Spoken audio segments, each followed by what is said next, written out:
Let me call the subcommittee to order. And before we start opening statements, I want to welcome, and I'll have my ranking member welcome Congressman Wahlberg and Congressman Carter, who are new to the Energy and Commerce Committee as a whole and also new to the subcommittee. So welcome. We're glad to have you. And do you want to, it's just these two, Dingle, Ruiz, and Peters. Thank you, Mr. Chair. On our side, I would like to welcome Congresswoman Debbie Dingle at the end of this tier, and Representative Scott Peters and Representative Raul Ruiz. So we look forward to a very productive session with Energy and Commerce. Thank you, Mr. Chair. Thank you. And this is a kind of a new committee. It's got expanded jurisdiction over part of the stuff we're talking about today.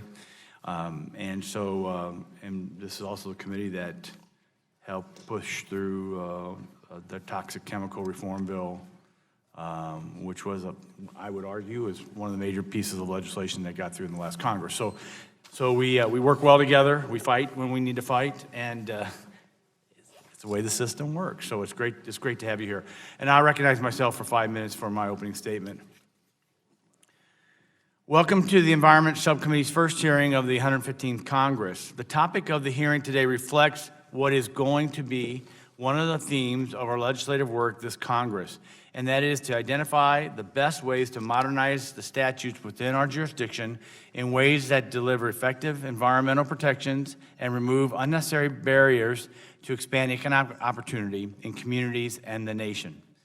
We will be returning to this topic a lot in the coming months. Today focuses on challenges to economic development under certain laws and policies administered by the Environmental Protection Agency. We will be taking testimony to help us to identify practical solutions and statutory updates that will accelerate the development of infrastructure and manufacturing. In a future hearing, we will look at similar challenges at the Department of Energy. In particular, we will be working to update and ensure more rapid implementation of our nation's nuclear waste management policy. As we know from extensive committee oversight, getting our nation's used fuel management program back on track will result in a path to reinvigorate the nuclear energy sector, save taxpayers billions of dollars in liability costs, and unlock tens of billions of dollars for construction and associated infrastructure projects. The benefits of good jobs and strong communities that result from this kind of economic activity can be difficult to measure fully, but that makes them no less real. And so, as we look at how to modernize environmental laws, we should always keep in mind the intangible good that comes from enabling people to have the economic wherewithal to live healthier and safer lives. These community-strengthening benefits of economic development are central to the goals of the EPA's Brownfields program. This program incentivizes states, local governments, and private stakeholders to clean up underused or abandoned industrial and commercial properties and to return them to beneficial use. There are more than 450,000 brownfield sites in the United States. In many communities across the nation, brownfields contribute to the blight that depresses property values, inhibits development, and contributes to economic stagnation. Cleaning up these sites and returning them to productive use is great for the economy because brownfield grants can be directly leveraged into jobs, additional redevelopment funds, and to increase residential property values. So it offers a kind of a community boost we want from good environmental policies. While the Brownfields program seems to be working, there is always room for improvement. So we today welcome Mayor John Mitchell from New Bedford, Massachusetts. Mayor Mitchell has developed solar projects on contaminated sites, which is also something that is happening near my district in East St. Louis, Illinois. Turning contaminated sites into solar seemed like an excellent way to develop infrastructure while addressing blighted areas within our communities. In the implementation of our air laws, the states, localities, and private sector all face challenges in developing new infrastructure or manufacturing projects. As noted in past committee hearings, when companies seek to invest in large capital projects, they need realistic and predictable project timelines. This is necessary to plan designs, procurement, installation, and operations. Yet uncertainties in the process for obtaining air permits can lead to costly delays and decisions not to invest in these projects. EPA is required to make new source permit decisions 1 year after a completed application is filed, An analysis that looked at pre-construction permits for power plants and refineries, however, found that while permits in the late 1990s averaged around 160 days, from 2002 to 2014, it took an average of 480 days to issue a decision on a permit application. In other cases, we see EPA setting new air standards, but failing for years to issue implementation regulations. EPA took nearly 7 years to issue guidance on how to comply with its 2008 ozone standards. It took more than 3 years to issue final implementation regulations for its 2012 particulate matter standards. The unnecessary delays for project developers and city and state planners just add up and result in the costly waste of time and project investments idling on the sidelines. We should be able to do better than this. In today's modern economy, it makes no sense that we cannot have a more efficient permitting processes or more timely guidance from the regulatory agencies. Our witnesses today will provide local, state, and national perspectives that should help guide us as we consider common sense measures to expand economic opportunity by modernizing certain environmental statutes. And with that, my time is almost out, and I yield back my time and recognize the ranking member of the subcommittee, Mr. Tonko. Thank you, Mr. Chair, and welcome to our panelists and to the new members of the Energy and Commerce Committee on both sides of the aisle. I look forward to working with you all as a member of this committee. Decades of American history demonstrate we can grow our economy and create jobs while improving our environment and public health. I'm not convinced that trend is about to change. I want to make it clear from the start of this hearing that our environmental protections provide significantly greater benefits than costs to society. They result in healthier people, which means fewer sick days, asthma attacks, hospital visits, and premature deaths, among many other benefits. OMB estimated that major rules promulgated by EPA from 2004 to 2014 generated benefits between $160 and $788 billion compared to $38 to $45 billion in costs. Clean Air Act protections account for the majority of these benefits and have prevented millions of lost work and school days. The cross-state air pollution rule had a benefit-to-cost ratio exceeding 50 to 1, and the Clean Power Plan will reduce carbon pollution while saving lives. Strong laws can prevent environmental disasters. When our laws fail to protect people, the costs can be tremendous. I want to thank Ms. Mays for being here today from Flint, Michigan. It is important for members to hear about the harm that was done to thousands of our fellow Americans and how it could have been prevented by better laws and greater investment from the federal government. The price of this disaster will far exceed the investment that would have been necessary to prevent it. The case of Flint should make it clear that real infrastructure investment is indeed needed. We cannot fool ourselves into thinking it can only be done through deregulation. We need federal dollars behind our efforts. So I would agree that some of our environmental laws should be updated. And I would suggest starting with strengthening the Safe Drinking Water Act. Our water infrastructure is crumbling. In many communities, it is becoming a liability to economic growth, to public health, and to safety. Democratic members of this subcommittee have reintroduced legislation to improve the Safe Drinking Water Act. It has been 21 years since we last updated this law. It is past time to reauthorize the Drinking Water SRF, which has received flat funding since its inception, despite growing needs and aging infrastructure. We must give EPA the authority necessary to be able to set standards and require an update of the lead and copper rule. Similarly, our brownfields law is in need of an update. This program has been incredibly successful by every metric, and it is a great investment. Every federal dollar leverages between $17 and $18 in other public and private funding. Cleaning up these sites has environmental, health, and economic benefits, including increasing nearby residential property values and putting unused properties back on local tax rolls. But many of the easy brownfields have been cleaned up. In addition to more flexibility, we need to examine whether the funding level for individual sites and the overall program is adequate. For both water and brownfields, strengthening these laws would create jobs, protect public health, and ease the burden on local governments. Last Congress, this subcommittee worked together on TSCA reform, a law that industry, consumer protection, and environmental stakeholders all agreed needed to be brought into the 21st century. I hope we can find common ground again this Congress to improve laws where a consensus exists on the need for reform.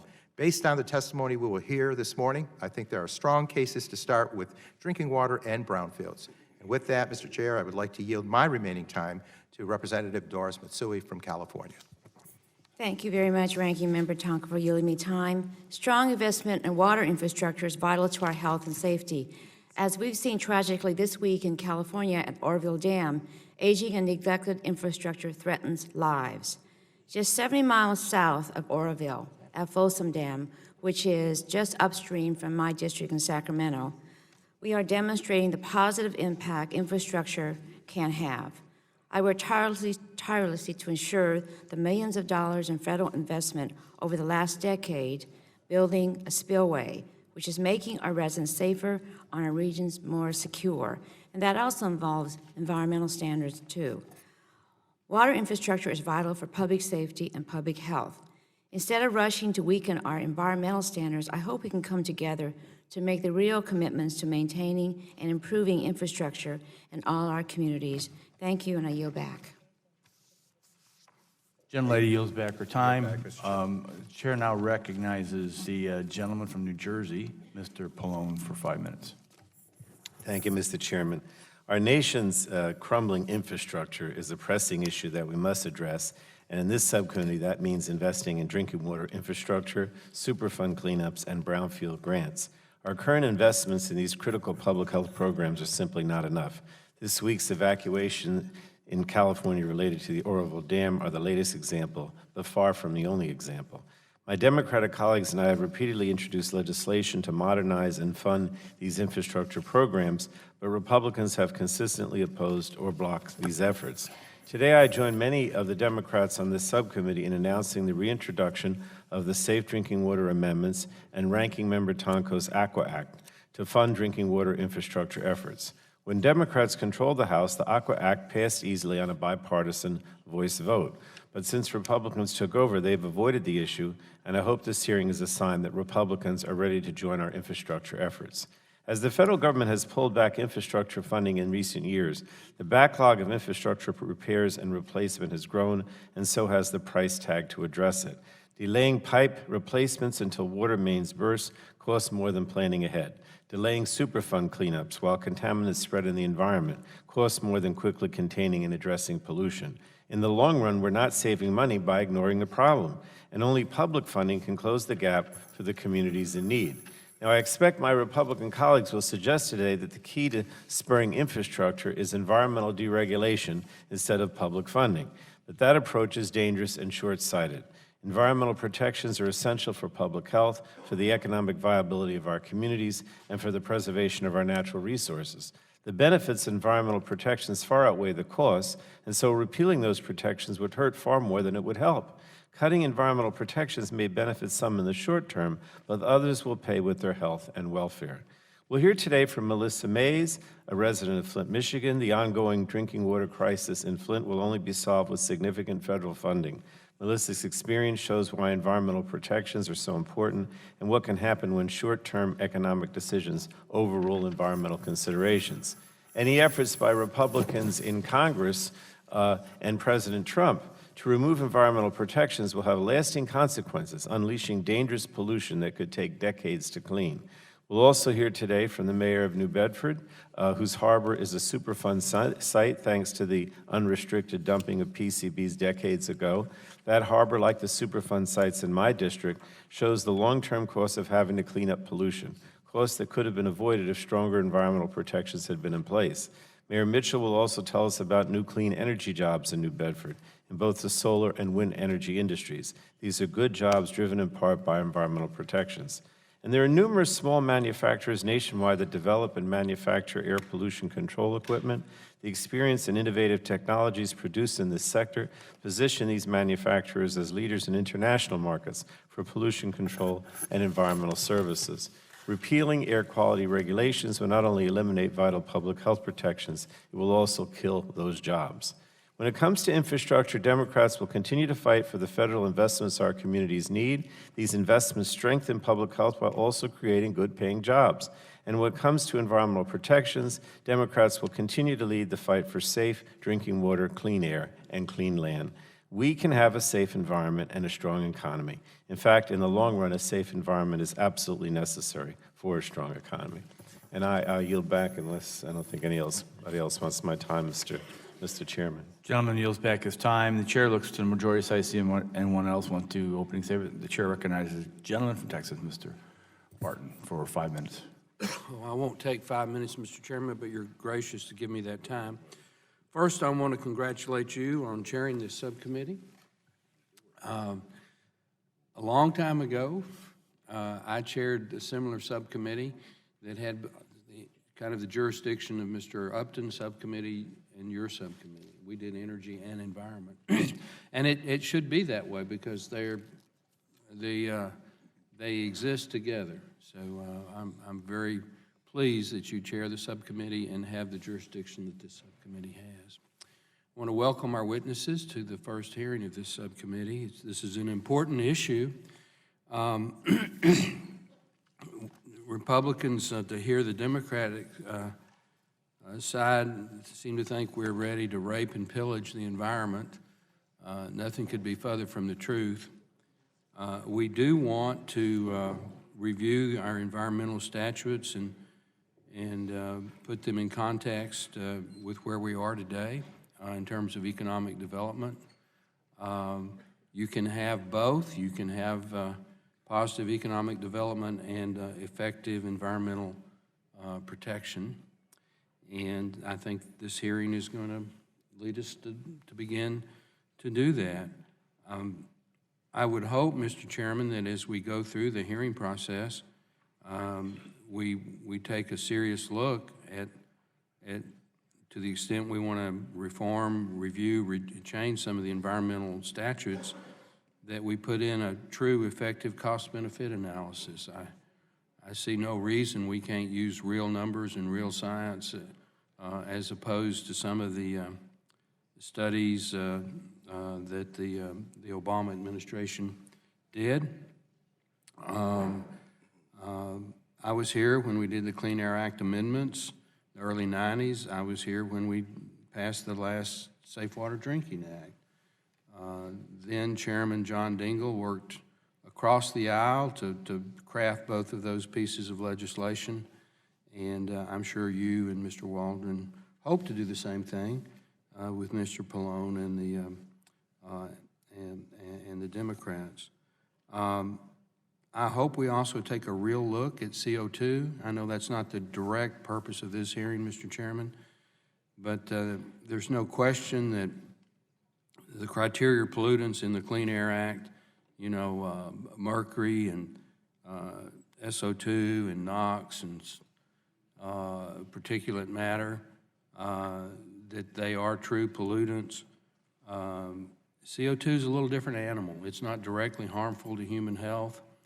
The theory is that the amount of man-made CO2 has somehow tipped the balance in the upper atmosphere, and that is causing, over long periods of time, consequences that are negative.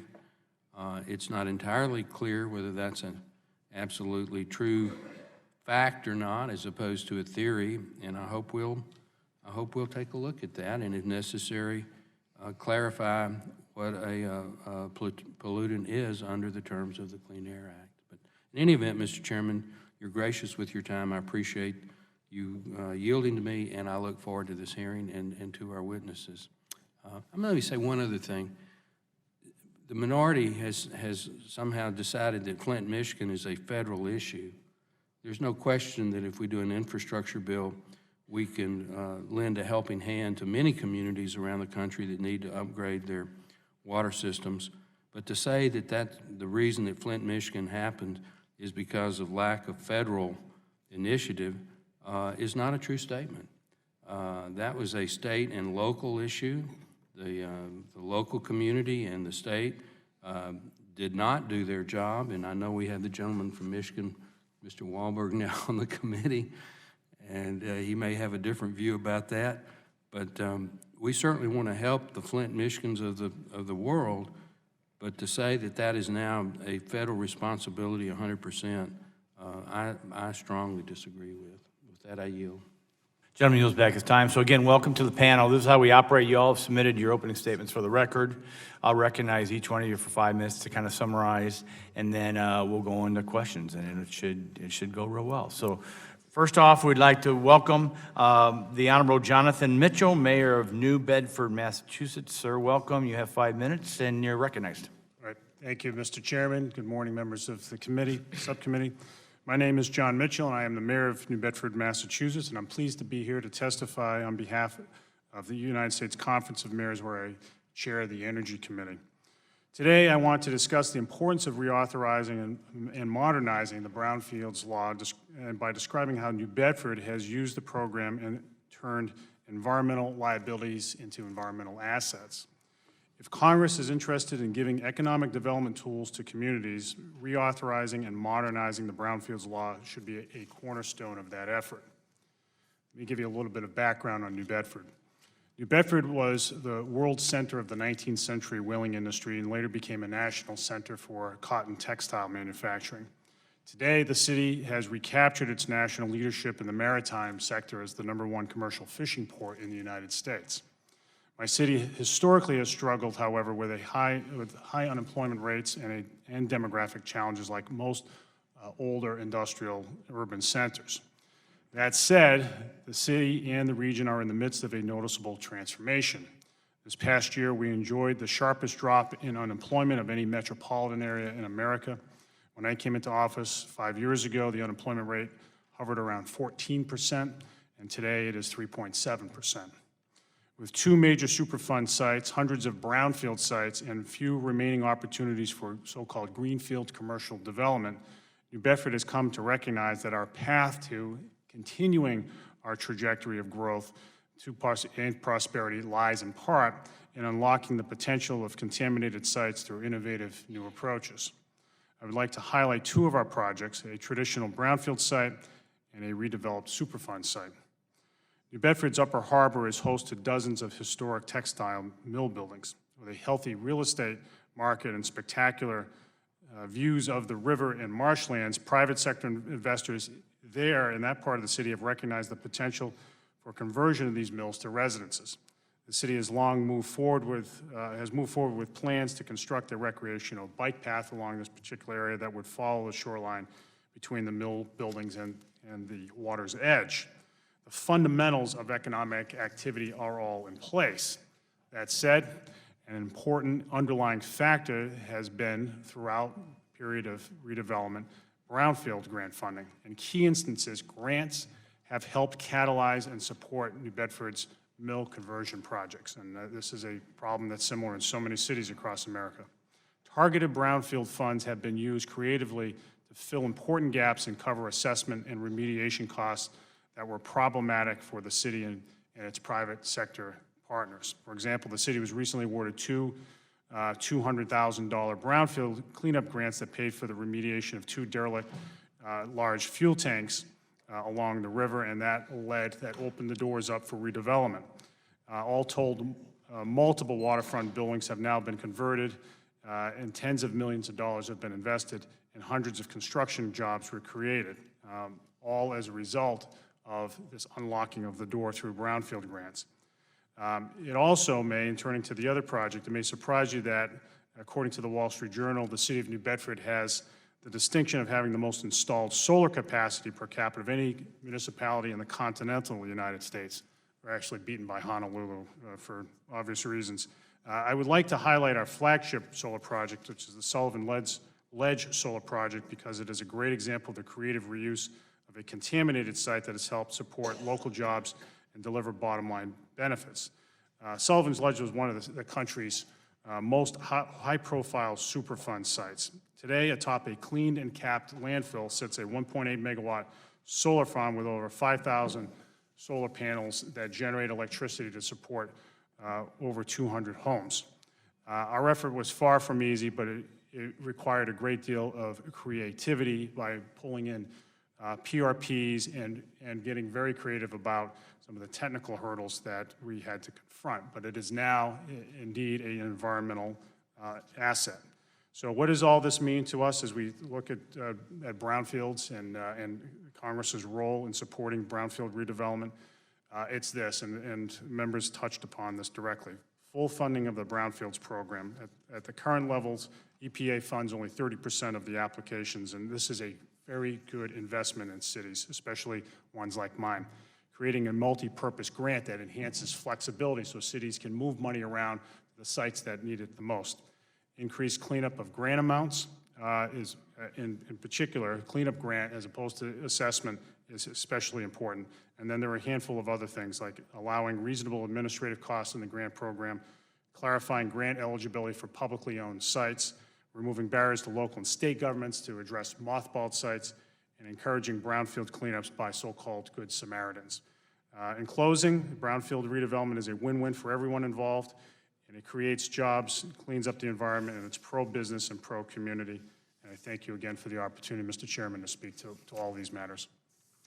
Thank you very much. Now I'll turn to Mr. Kevin Sunday, Director of Government Affairs at Pennsylvania's Chamber of Business and Industry. Obviously, your full statement's in the record. You have 5 minutes, and you're recognized. Thank you, and good morning, Chairman Shimkus, Ranking Member Tonko, members of the subcommittee. It's an honor to appear before you this morning on behalf of the PA Chamber.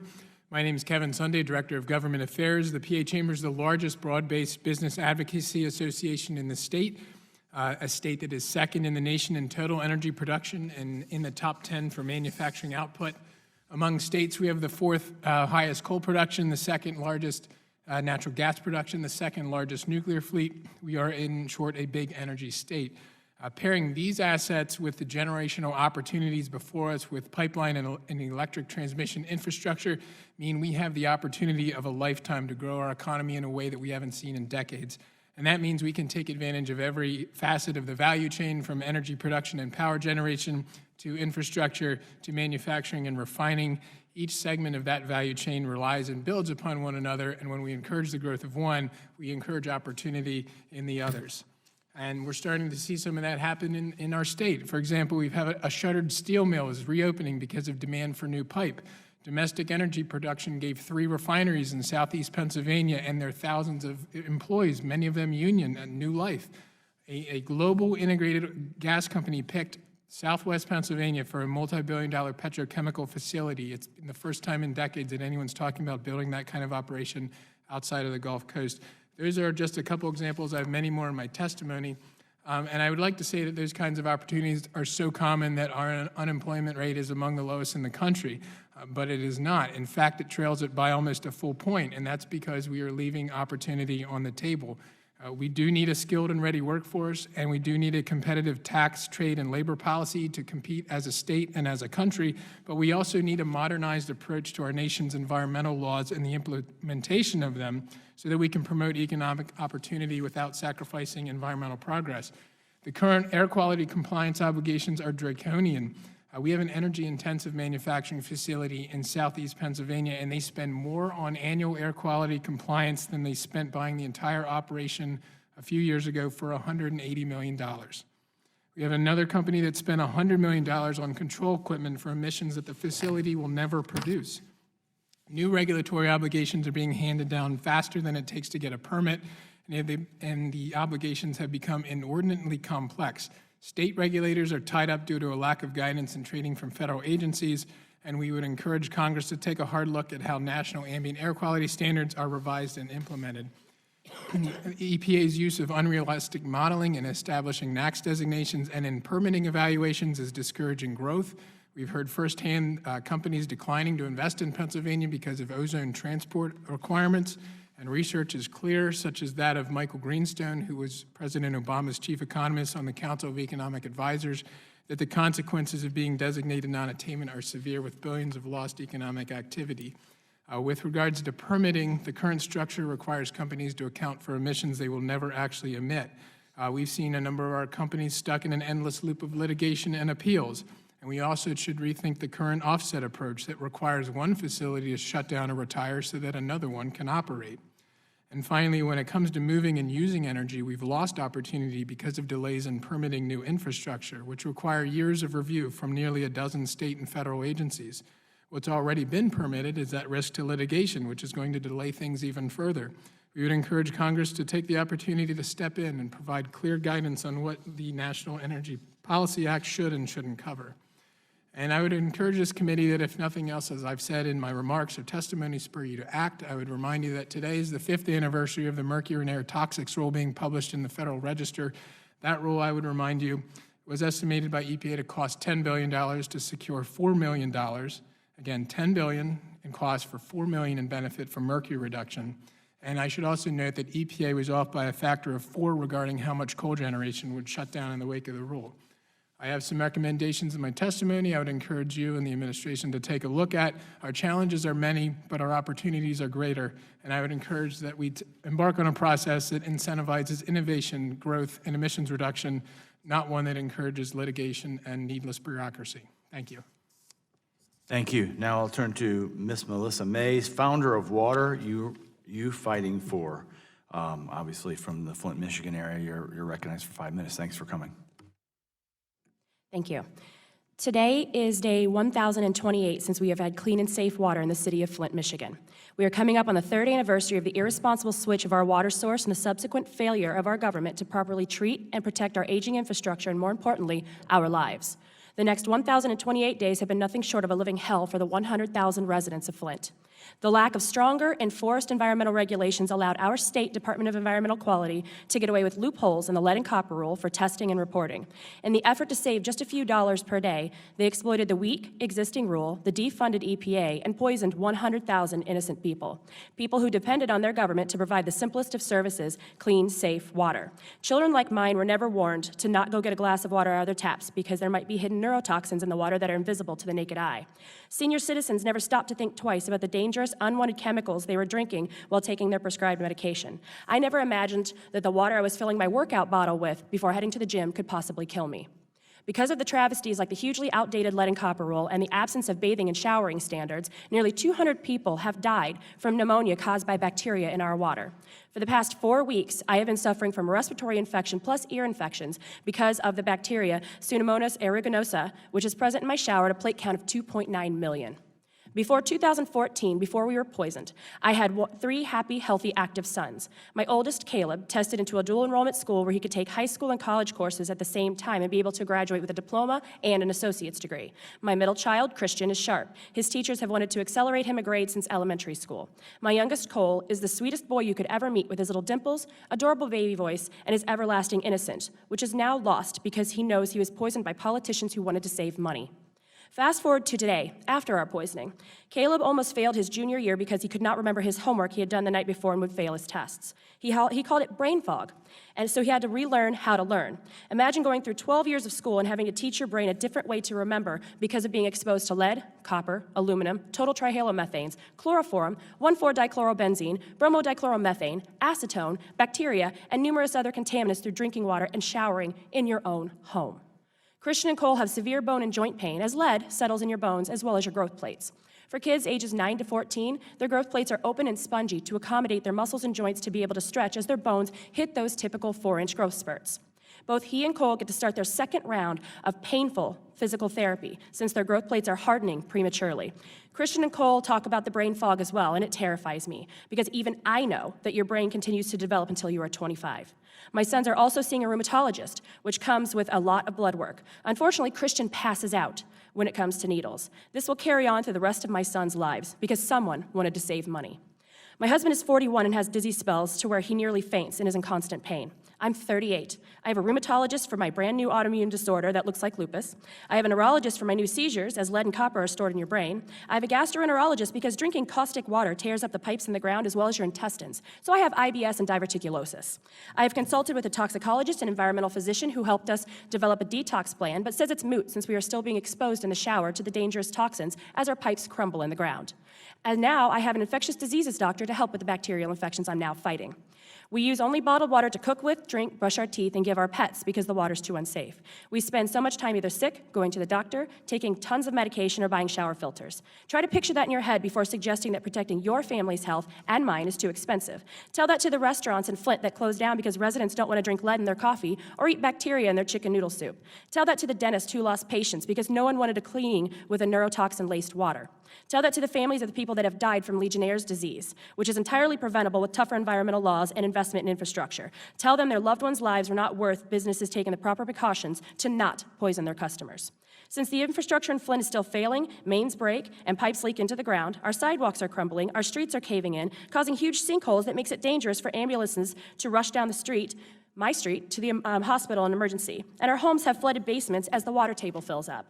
There is no amount you can place on the safety, health, and well-being of tax-paying human beings and pets living in this country. So before cutting back on environmental regulations and infrastructure funding, find somewhere else. We pay our taxes so our government can do their job and ensure something as simple as life-sustaining, clean, safe water. Seeing and suffering firsthand the devastation that can and will happen with reduced or weakened environmental regulations and decreased funding for infrastructure updates has opened my eyes as to where we are as a country, and it's scary. The health, safety, futures, and lives of the residents have fallen far behind the desire to cut costs and pocket more money. This is short-term thinking and it is reckless. If you want to protect your constituents' lives, you must implement updated and stringent environmentally sound regulations and pollution restrictions. Otherwise, you will just be ushering in thousands of more Flints across this great country of ours. I hope that the pain and suffering of my family, my sons, is a lesson and a warning to each of you. Put yourself in our shoes before you slash regulations to make a profit. Thank you. Thank you. Chair now recognizes Ms. Emily Hammond, Professor of Law at George Washington University Law School. You're recognized for 5 minutes. Thank you, Chairman, Ranking Member Tonko, and distinguished members of the subcommittee for the opportunity to testify today. Make no mistakes about where we started. The Cuyahoga River really did catch fire. Toxic waste really did ooze into homes and schoolyards in Love Canal. Millions have suffered from lung disease, heart attacks, and premature deaths because of our dirty air. And as Ms. Mays just testified, we cannot afford to let our memories grow short. I use the word afford intentionally because I'll begin today by discussing how environmental law has helped our economy thrive. Next, I'll describe why efforts to tamper with our regulatory process, efforts like the 2-for-1 executive order, systematically undermine not just the benefits we've gained, but our prospects for the future. Look what decades of experience show. Between 1970 and 2011, air pollution dropped 68%, but the gross domestic product increased 212%. During that same period, private sector jobs increased by 88%. Consider as well that the rules issued by EPA undergo a rigorous cost-benefit analysis. EPA is required by the Office of Management and Budget to follow accounting principles and assess both the costs and the benefits of regulations. These constrained analyses badly underestimate the benefits of environmental regulations. After all, how can you value a human life or the staggering beauty of the natural world?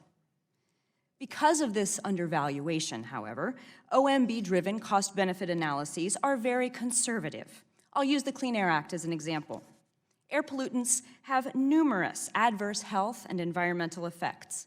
Ozone, for instance, is linked to respiratory illnesses, heart attacks, premature death, and negative effects on forests and crops. When people are sick, when they are caring for their ill loved ones or dying too early, they cannot work, they cannot go to school. That hurts business. By contrast, environmental protections offer savings. EPA's Clean Air Act rules saved over 164,000 lives in 2010, and they are projected to save 237,000 lives in 2020. These same rules saved 13 million days of work and 3.2 million days of missed school in 2010. By 2020, these numbers will increase to 17 million days of work and 5.4 million days of school. A study published in the Proceedings of the National Academies of Sciences found the cumulative benefits to the economy of Clean Air Act air toxic regulations alone to be over $104 billion by 2050. Why are we reaping these benefits? Because our air, water, and soil are cleaner than they were decades ago. There is, however, very much still to do, and I urge this institution to ensure full funding for our environmental regulatory programs, including enforcement, for critical infrastructure upgrades, for brownfields funding, and for efforts to fight climate change. As we move forward with strengthening our environmental protections, we must also ensure that our regulatory process is sound. The White House's January 30th 2-for-1 executive order is an example of sloppy regulatory policy that will be harmful to the public, especially with respect to environmental law. The order systematically disfavors the critical protections that we need to ensure a thriving economy and a healthy future. Most stunningly, it appears to direct agencies to count regulatory costs, but not consider their benefits. This ignores this institution's directions. This institution enacted those environmental laws to secure their many benefits. Environmental laws were enacted to ameliorate a classic market failure. Polluters do not like to pay for the consequences of their actions. But these laws do more. They represent our society's recognition of a moral obligation to protect our neighbors, our children, our natural environment, and our future. There is still a great deal more to do, and we cannot afford complacency, whether in our environmental laws or in the regulatory process. Thank you. Thank you. Chair now recognizes Mr. Thomas Sullivan, Vice President of Small Business Policy at the U.S. Chamber of Commerce. You're recognized for 5 minutes. Welcome. Thank you, Mr. Chairman, and Ranking Member Tonko, members of the subcommittee. My name is Tom Sullivan, and I run the Small Business Council at the U.S. Chamber of Commerce. The Chamber is the world's largest business federation. We represent the interests of 3 million businesses, as well as state and local chambers and industry associations. The majority of our business members are small firms. In fact, approximately 96% of chamber members' companies have fewer than 100 employees, and 75% have fewer than 10. Maxine Turner, who is the founder of Cuisine Unlimited in Salt Lake City, chairs our Small Business Council, which works to ensure the views of small business are considered as part of the Chamber's policymaking process. I'm especially pleased to join our partners at the Pennsylvania Chamber of Commerce on this panel. The U.S. Chamber was founded by a group of chambers in 1912. They are the backbone of our institution, and that's as true today as it was 105 years ago. I've spent most of my professional career advocating for small business, first at NFIB, and then from 2002 to 2008, I was honored to serve as the Chief Counsel for Advocacy at the Small Business Administration. That office is charged with independently representing the views of small business, and it oversees agency compliance with the Regulatory Flexibility Act, which is also sometimes called the Small Business Regulatory Enforcement Fairness Act, or an acronym called SBREFA. It is the purpose of those laws that guides my testimony this morning, that early input by small businesses in the development of legislation and regulatory policy should serve as a model for modernizing environmental statutes, as well as the government's role implementing the law. Many times, federal laws and regulations that may work for large corporations don't work for small firms. Several years ago, I worked with a group of small businesses in Quincy, Illinois, who found themselves in the crosshairs of Superfund. The authors of Superfund never intended to target small business owners like Greg Shireling, who owned 2 McDonald's, and Mac Bennett, who owned a furniture store, or Barbara Williams, who owned a diner in Gettysburg, Pennsylvania. The unintended consequences of a one-size-fits-all statute forced small business owners to spend thousands in legal fees or settlements when they really had not done anything wrong. Thankfully, Congress took action and exempted innocent small businesses from Superfund in 2001. Whether it is reauthorizing a new law, creating a new agency, or when agencies craft new regulations, government is well advised to solicit input and work with small businesses to devise solutions that maximize benefits of laws and regulation and minimize harmful economic impact.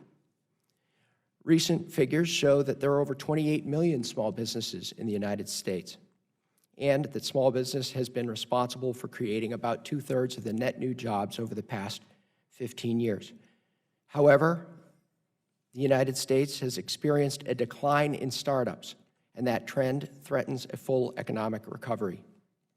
According to data from the Census Bureau, there were 700,000 fewer net businesses created from 2005 to 2014 than from 1985 to 1994. More worrisome is recent evidence that suggests the number of transformational startups, those that contribute disproportionately to job and productivity growth, has been in decline since 2000. This decline in entrepreneurship and small businesses' increasing concern with regulatory burden are trends that should be reversed in order for the United States to experience growth.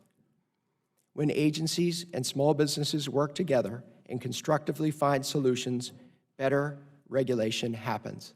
There are examples of those win-win situations in my full written testimony, and I'd be happy to cite some of them during the questions. Congress is on the right track, looking at ways to modernize the regulatory process. The Regulatory Accountability Act, which is H.R. 5, as well as the Regulatory Flexibility Improvements Act, H.R. 33, have already passed the House of Representatives. Together, these reforms that passed with bipartisan support that help ensure agencies rely on credible science and data and bringing greater transparency to the rulemaking process and bolster the involvement of small businesses in policymaking should do the job. America needs the economic strength, job-creating power, and innovative genius of small business in order to get back on track economically. Improvements to existing statutes will help calm the regulatory headwinds that prevent small business from being the economic engine of growth here in the United States. Chair, thanks, gentlemen. Chair now recognizes Mr. Ross Eisenberg, Vice President of Energy and Resources Policy at the National Association of Manufacturers. You're recognized for 5 minutes. Welcome. Thank you very much. Good morning, Chairman Shimkus, Ranking Member Tonko, members of the subcommittee. I'm very pleased to be here today representing the views of the 12 million men and women who make things in America. We're in the midst of what we call a manufacturing moment, and it's really easy to see why. Manufacturing contributed $2.17 trillion to the U.S. economy in the most recent year that we have data for, 2015. And that's up from $1.7 trillion in 2009. For every dollar spent in manufacturing, another $1.81 is filtered throughout the economy, which is the highest multiplier effect of literally any sector in the economy. Manufacturing has helped lift the country out of the Great Recession, and we've ignited a new generation economy. Manufacturers have sharply reduced our impact on the environment through a very wide range of innovations. The results benefit not only consumers, but the broader communities beyond the manufacturing shop floor. And the overall numbers are indisputably good. I've included in my written statement the EPA's latest air trends chart, and that's right off the EPA website. And you can see, I mean, for criteria pollutants, the trend lines for every single pollutant go straight down, and they've been going straight down since 1990. When you add in the progress we've made on greenhouse gases, where we've reduced more greenhouse gases in this country than any other nation on Earth, we have a very good, and I would say tremendous story to tell. Now, environmental laws have been largely successful in reducing pollution. I don't think anybody really disputes that. In many cases, they've been so successful that pollutants have been reduced to trace or even background levels. At the same time, these statutes were written 4 or 5 decades ago, and their drafters really couldn't have possibly envisioned how best to use these laws to tackle some of the environmental challenges of the 21st century.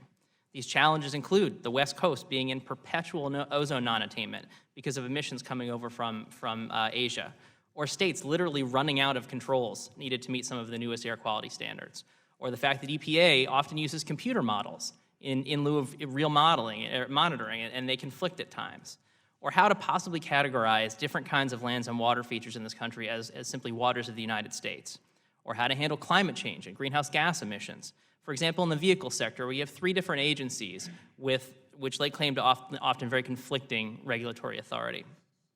Regulators are increasingly unable to adapt stringent programs to the progress that has been made and easily reshape them on their own to confront new environmental challenges.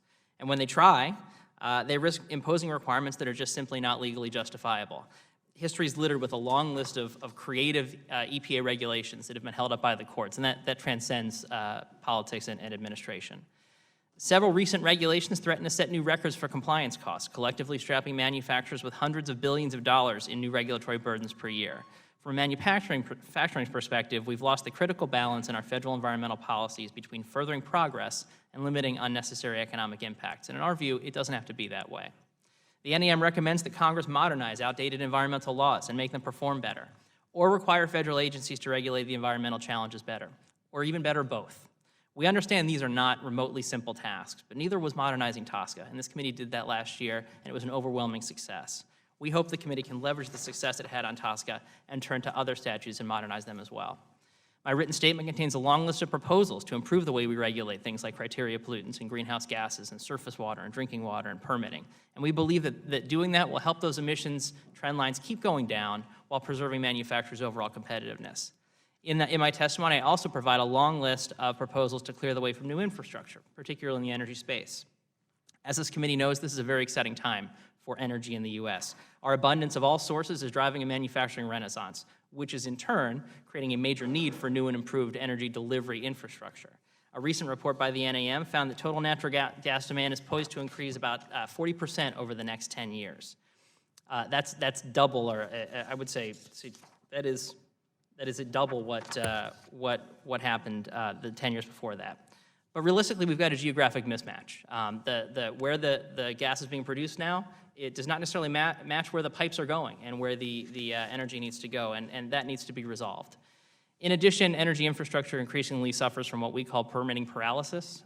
Federal, state, and local permitting hurdles continue to impede projects across the energy landscape.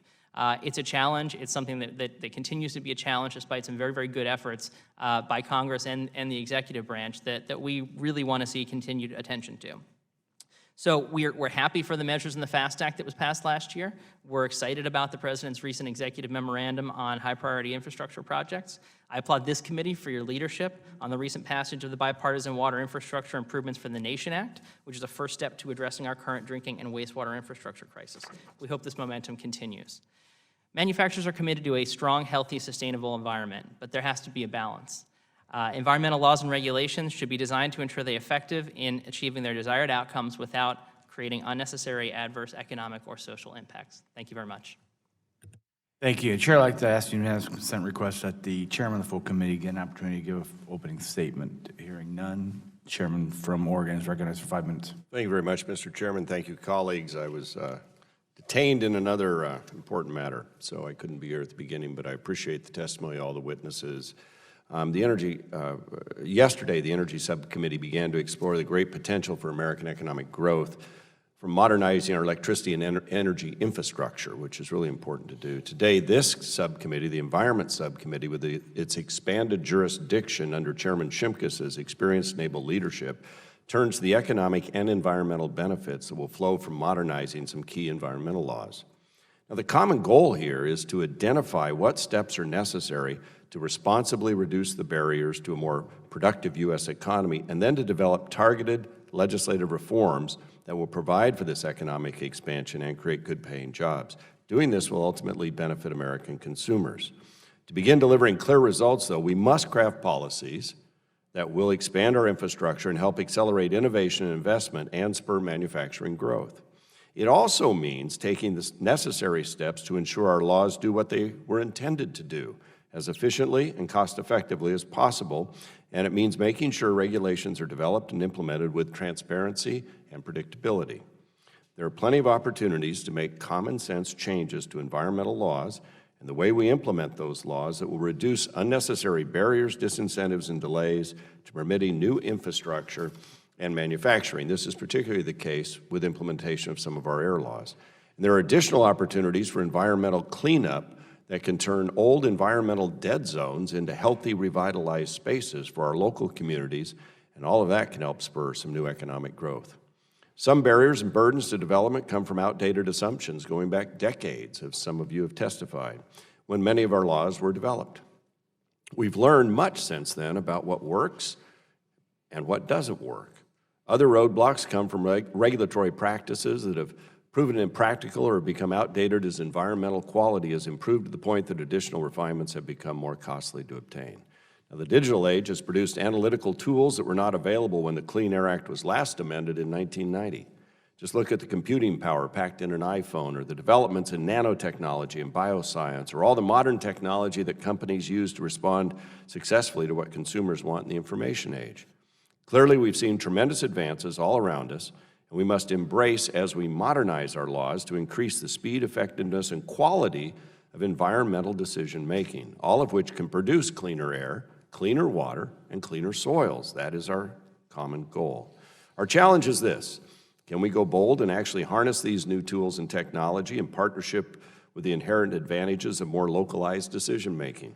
Can we refocus our resources on cleanup efforts rather than courtroom brawls and bureaucratic bungling?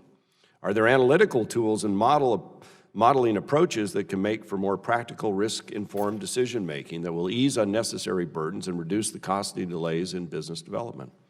Can analysis and decision-making be decentralized to enable innovative approaches to improving public and environmental health?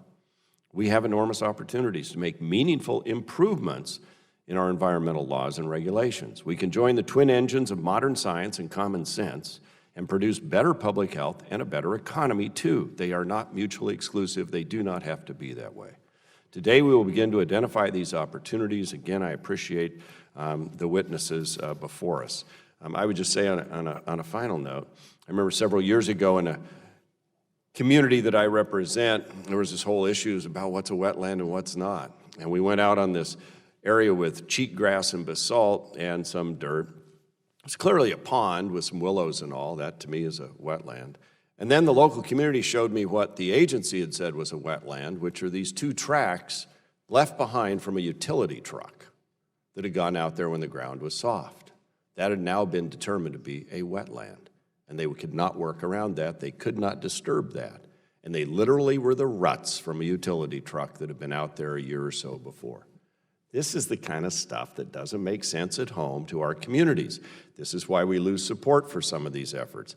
These are the sorts of things we should be able to come together on without a lot of extreme rhetoric and figure out, can we find a better way? We want to protect these wetlands. We want to protect our drinking water. We had problems in Portland public schools where they knew about lead in the drinking water there and didn't tell the parents for a year or so. It's happening all over our countries.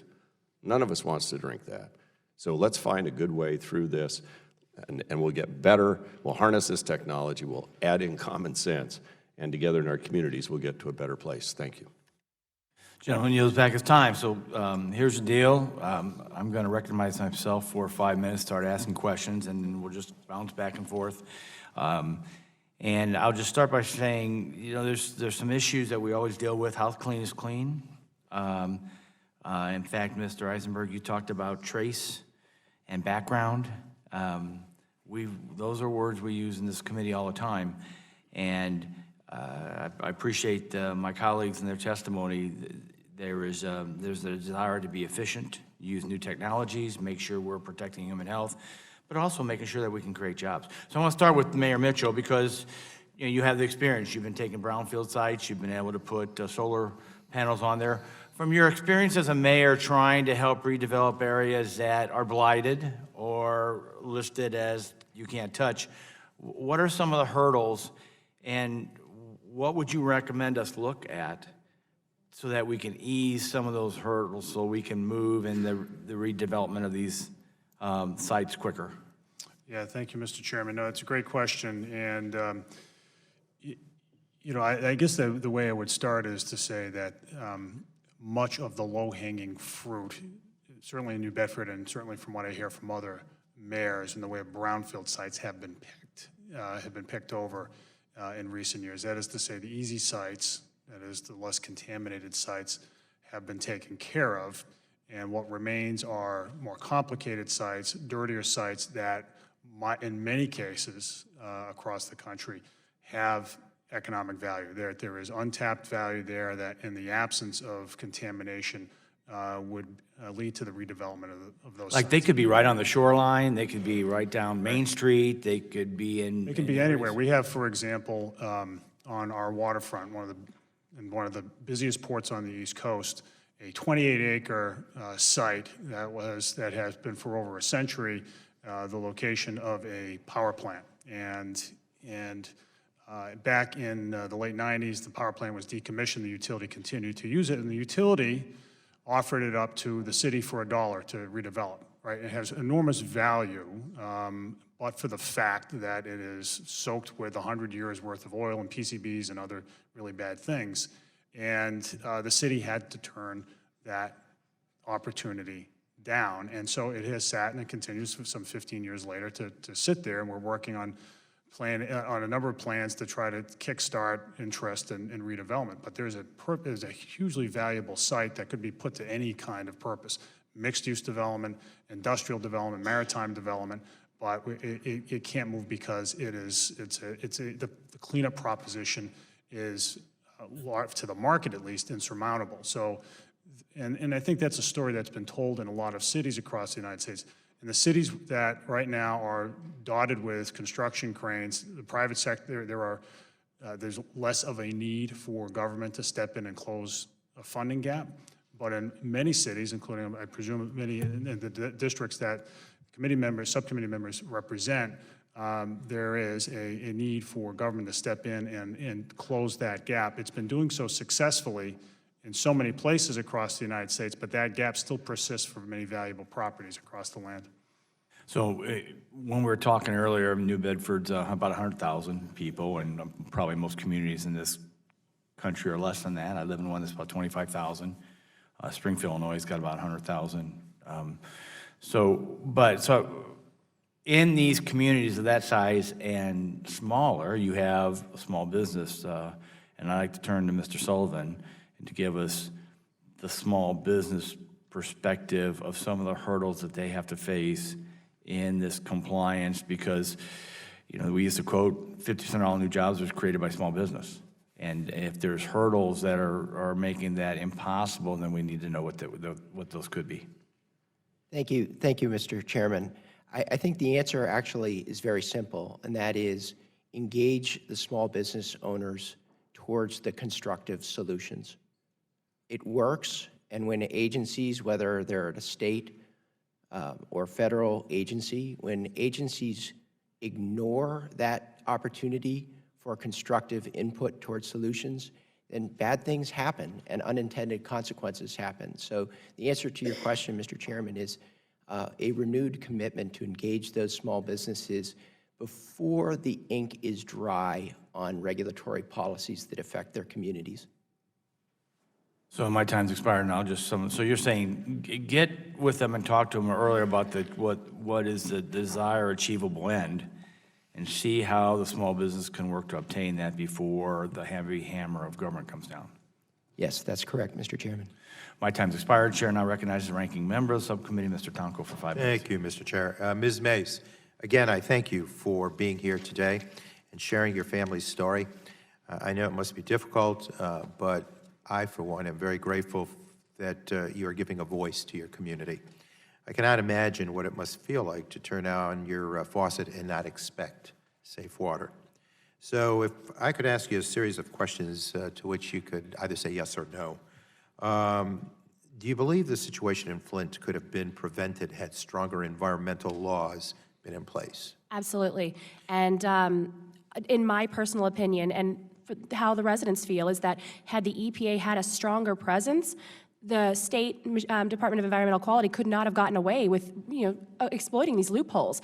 And I mean, the rule is outdated. There's limited resources with the EPA, and there are all of these lawsuits that the EPA has been hit with to not allow them to come in and say, what you're doing is wrong, stop it. They're still, because we are stuck in an emergency situation instead of a disaster situation, the state, the people who poisoned us, are still in control of our recovery, which is why we are not having a recovery. So yes, I do not agree with you, Mr. Barton, because it was a failure on all levels, but because we did not have more stringent laws. And the fact that we don't have bathing and showering standards is ridiculous. Europe does. Other countries do, because that's where we find most of our exposure. You get 2 times the exposure to toxic chemicals in a 10-minute shower than you do drinking 2 liters of the same water, because you're dealing with inhalation and absorption. So the fact that we're not even regulating this or testing for these contaminants is terrifying.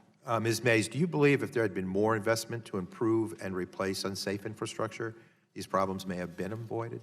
Absolutely. If there was money available, if there were better revolving fund grants, if there were issues, our city would have been able to start fixing this a lot sooner. We have 700 lines replaced out of about 39,000. And what about the ability to pay? A community like Flint and the affordability to pay for necessary infrastructure upgrades must raise concerns with additional rate increases to water bills, does it not? It is. The state just stopped offering credits because Governor Snyder said that our water meets federal regulations, which of course doesn't mean safe. 12 parts per billion can poison a child by far.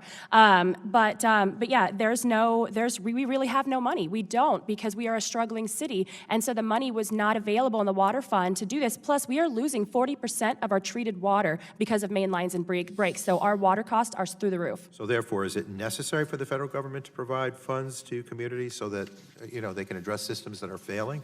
Absolutely. And Congressman John Conyers introduced the Water Act, which by taxing corporate offshore profits, they would be able to fund $37 billion a year for infrastructure across the U.S. So they would be helping cities like ours that are struggling, as well as reservations, hospitals, nursing homes, daycares, the places where the most vulnerable are. And so it becomes apparent that it's impossible for some of these communities to respond to those needs, and federal investment is required, and there's many communities like Flint across the nation. When it comes to the negative health effects from unsafe water, can you talk about the impacts on work productivity for you and your family, children's education, and the city's economy? Oh, absolutely. I was on unpaid sick leave for quite some time because of the seizures until we could get them under control. We miss so much work because we have to go outside of the city to find specialists to deal with what my sons are going through, what I'm going through. We spend so much time and money on medication, and I miss a ton of work because I have to take my kids to constant doctor and specialist appointments. And my husband is the same way. He gets up in the morning and has dizzy spells, and so he can't go to work. And he's got 2 jobs. And so when he misses work, it's a huge hit to our family. Ms. Hammond, I thank you for explaining how the benefits of these protections significantly outweigh the costs. Would you say these benefits are oftentimes understated? They are. As I mentioned in my testimony, and I have some various citations in my written testimony, the benefits of many of the things that come about from environmental regulation are very difficult to value, or perhaps even priceless. We might be able to put a price tag on the cost of a new piece of pollution equipment, but how do we put a price on the kind of stress, the dignitary harm, the lives that are impacted when people are harmed by environmental pollution? Those things, we try to price them, but we undervalue them. And what about strengthening the Safe Drinking Water Act or EPA issuing an improved lead and copper rule? What benefits do you see? And again, is it that same theory of benefits outweighing costs? Yes, certainly. I think that we would see far greater benefits than costs by updating the Safe Drinking Water Act to make it safer, to give EPA more authority, but the funding to carry out that authority, and to direct EPA to enact these stricter regulations to ensure that our treated water is safe, that the infrastructure, the pipelines that carry that water aren't picking up contaminants on the way to people's homes. Thank you. With that, I yield back. Gentleman's time expired. Chair now recognizes the gentleman from Texas, Mr. Barton, for 5 minutes. Thank you, Mr. Chairman. I'm primarily going to ask Mr. Eisenberg some questions, but I feel I should talk to you a little bit, Ms. Mays, because you're obviously personally experiencing a problem, a huge problem with your family. What's the population of Flint? 100,000 people. Okay. What's the expected cost? Is the problem the crumbling water lines, or is the problem reprocessing or processing of the water supply? Which is it, or is it both? Because of the loopholes in the lead and copper rule, the state did not have to require corrosion control, which is absurd. You know, when water goes through a metal pipe, so what's happening basically is that corrosive acidic water ate our infrastructure. It literally ate the metal. So we have holes, we have leaks, we have gushes, all the way up into people's homes. So we have pipes exploding in people's walls as well. Okay, well, that doesn't help answer my question. I know you're trying to. Well, I'm having hearing issues because of the ear infections from the bacteria, so you have to talk a little louder. Well, I can't do that. Is it the water itself? Is it the way it's processed? Or is it the fact that the pipes that take it to your home have deteriorated and there's material in the ground around Flint that gets into the water? It was all of the above. The water was caustic, the water source was caustic. It was not treated properly to make it less acidic. It ate our infrastructure. So we've switched back to a cleaner water source, but it doesn't matter because the crumbling infrastructure is still releasing the toxins and repoisoning that clean water. Then why can't the city of Flint and the state of Michigan put the money in to do that, to put in new lines and to put in a new processing plant? Every other city in the country does, every other county, every other state, you know. Well, because our If it's a state, federal issue, if you're absolutely correct, and I know you've got a real problem, I'm not disparaging that, but if it's the federal government's fault, then every city, every county, every state in the country would have the same situation. They'd have thousands and thousands of these. We don't. well, that's not true. We actually have about 5,300 cities in the United States that are cheating and using loopholes in the lead and copper rule. We don't have 5,300 cities that have the problem that Flint apparently Not yet. has. No, not yet. And the reason we don't have our city, first of all, our city is near bankrupt. Our state took over our city in 2011 and decided to sell off assets under the Public Act 436, which you guys know is the emergency manager law. And our Republican governor feels that, the same thing as you, that if he had to spend the money to fix Flint, even though the state did it, that he would have to fix all the cities. So therefore, he's I'm not. not saying it's not a problem. I'm not saying the federal government shouldn't have a role in it. What I am saying is that it is not the total responsibility of the federal government. If it were, we'd have this replicated 100,000 times. And I'm not aware that I actually said it was totally the federal And government's. we don't have responsibility. that. Your county, your city, your state could correct this problem. They don't need the federal government. They may need some assistance in terms of infrastructure, but they Well, don't. someone needs to regulate what our state is doing. They poisoned us and they are in control of our, our lack of recovery, and there's no one to make our governor do the right thing. So we have no oversight, It's and called so we're stuck. voters. It's called elections. It's called, You can he's in there till control who your 2018, and he's governor- not up for reelection, and so we're stuck.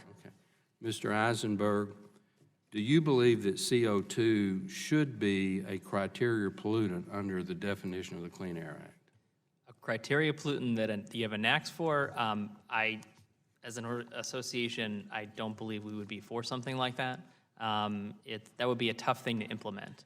But it is regulated under the Clean Air Act and under 111 and various other statutes, and we Well, because of a 5-4 Supreme Court decision and a very faulty endangerment finding by the Obama administration within the first 90 days, you're correct. But that might be, and I think is an error. Would you support, if we were to reopen the Clean Air Act to clarify some things, the inclusion of a true cost-benefit analysis on major environmental regulations? We absolutely would. We absolutely would. Our goal is that those analyses be done as well as possible, and strengthening them for everybody involved on the cost side and the benefit side can only help get the best information possible to us, the regulated community, and to everybody at the agency. Okay. My time's expired, Mr. Chairman. Chair now recognizes the ranking member of the full committee, Mr. Pallone, for 5 minutes. Thank you, Mr. Chairman. There's a lot that's been discussed about what we disagree on, but I want to thank the chairman for inviting Mayor Mitchell to talk about the Brownfields program, because I do think we can get bipartisan support. I've been a strong proponent of the Brownfields program from the start, and have always welcomed bipartisan support. And I believe that reauthorizing and increasing the funding for Brownfields should be a part of any effort this committee moves on infrastructure. So Mayor Mitchell, do you agree with that? Yes or no? If you phrase it that way, Congressman, absolutely. But yes, and let me just elaborate. I think it is an area where there could be a broad agreement here. And I say that, I mean, I come here wearing two hats. I'm the mayor of New Bedford, but I'm also the chair of the Energy Committee at the U.S. Conference of Mayors. And so when we, the mayors of America, talk about this, there is broad unanimity about across America's cities for additional funding for brownfields. And I think what most mayors would tell you is that the brownfields program has been very helpful in kickstarting the development of certain properties. But there are so many grants out there, so many grant applications that go unfunded. According to the EPA, there have been some 1,700 viable projects that have not been issued grants in the last 5 years. That's pretty significant. I have a list in my city, and I'm sure every mayor could come up with their list of projects that have economic value, but the gating factor is contamination, and that although some cities do have, a handful of cities in this country do have the resources on hand to help to either close the gap themselves, or that the real estate markets are so hot that the private sector takes care of it. In the majority of American cities, that's still not the case. Even in places like New Bedford, where we've had a lot of success recently in economic development, we still don't have the resources to close those gaps. And you know, I have more of these sites than any other state in New Jersey, and more in my district than any other part of New Jersey, so I understand. And I assume you support more funding for Superfund cleanups as well, obviously. Well, as a city that has two Superfund sites, the one that I mentioned, Sullivan's Ledge, but also New Bedford Harbor, which was the nation's first marine Superfund site, absolutely, we could use more. Well, you know, when you mentioned the harbor, I wanted to mention, in my district, we have a place called Lawrence Harbor, which is also on the national priority list. So I know firsthand, you know, how difficult and expensive it is to clean up these waterfront sites. Now, in the case of New Bedford Harbor, a settlement was reached with a responsible party in 2013, and the funds from that settlement have increased the pace of cleanup considerably.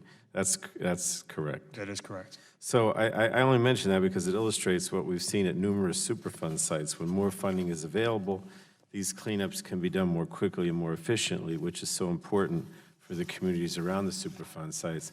But I wanted to turn to the issue of environmental protections.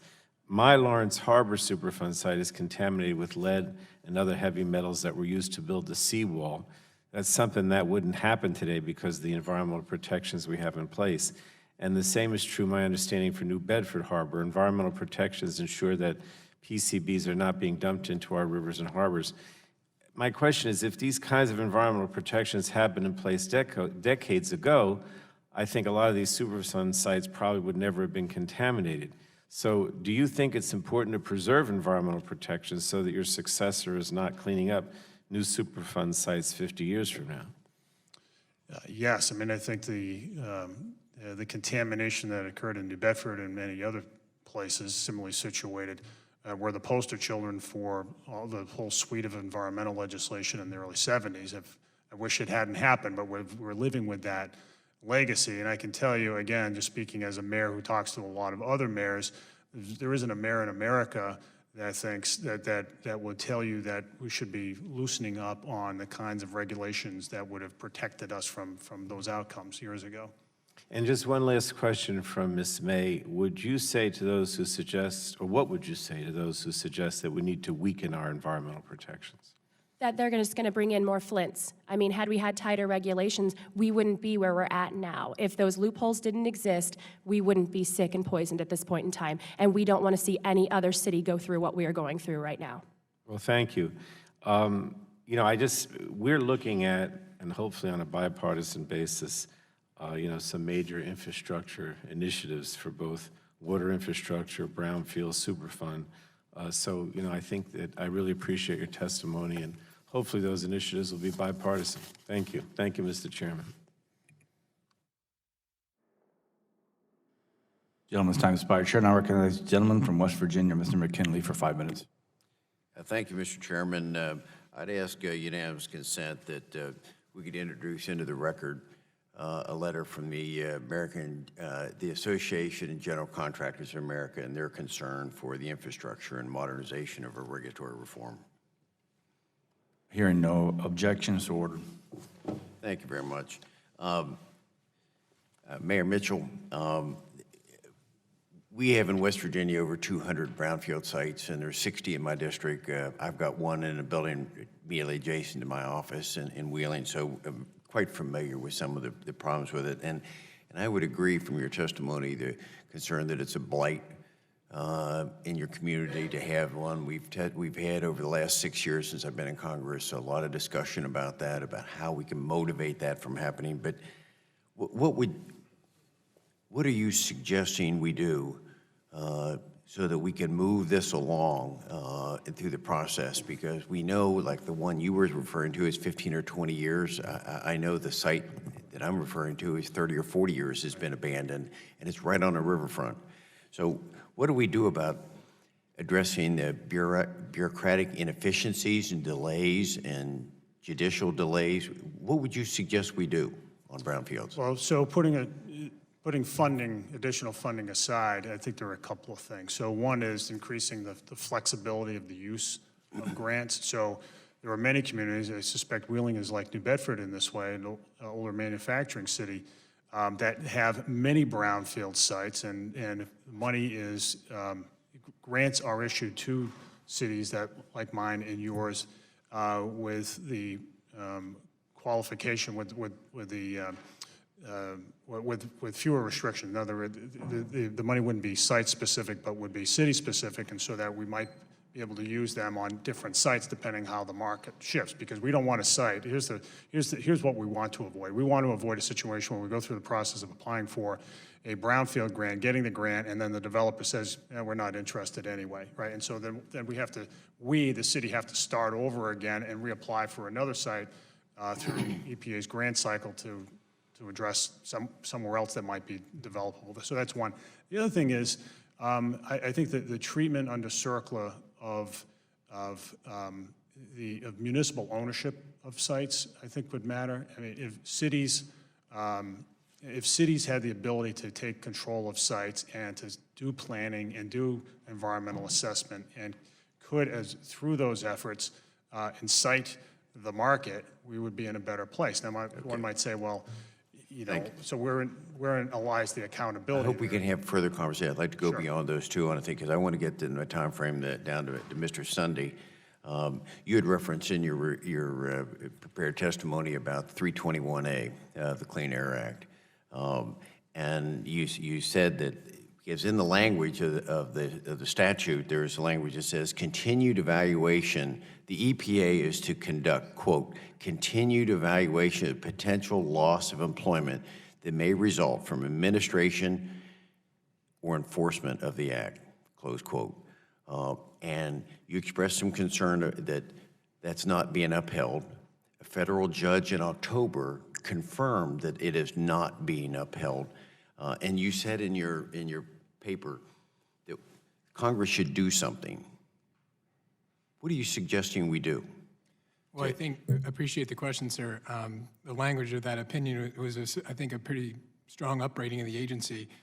I believe Congress should step in, and maybe there's administrative penalties, maybe there's some sort of sanctions against the agency if they're not done. At the very least, there should be some sort of oversight.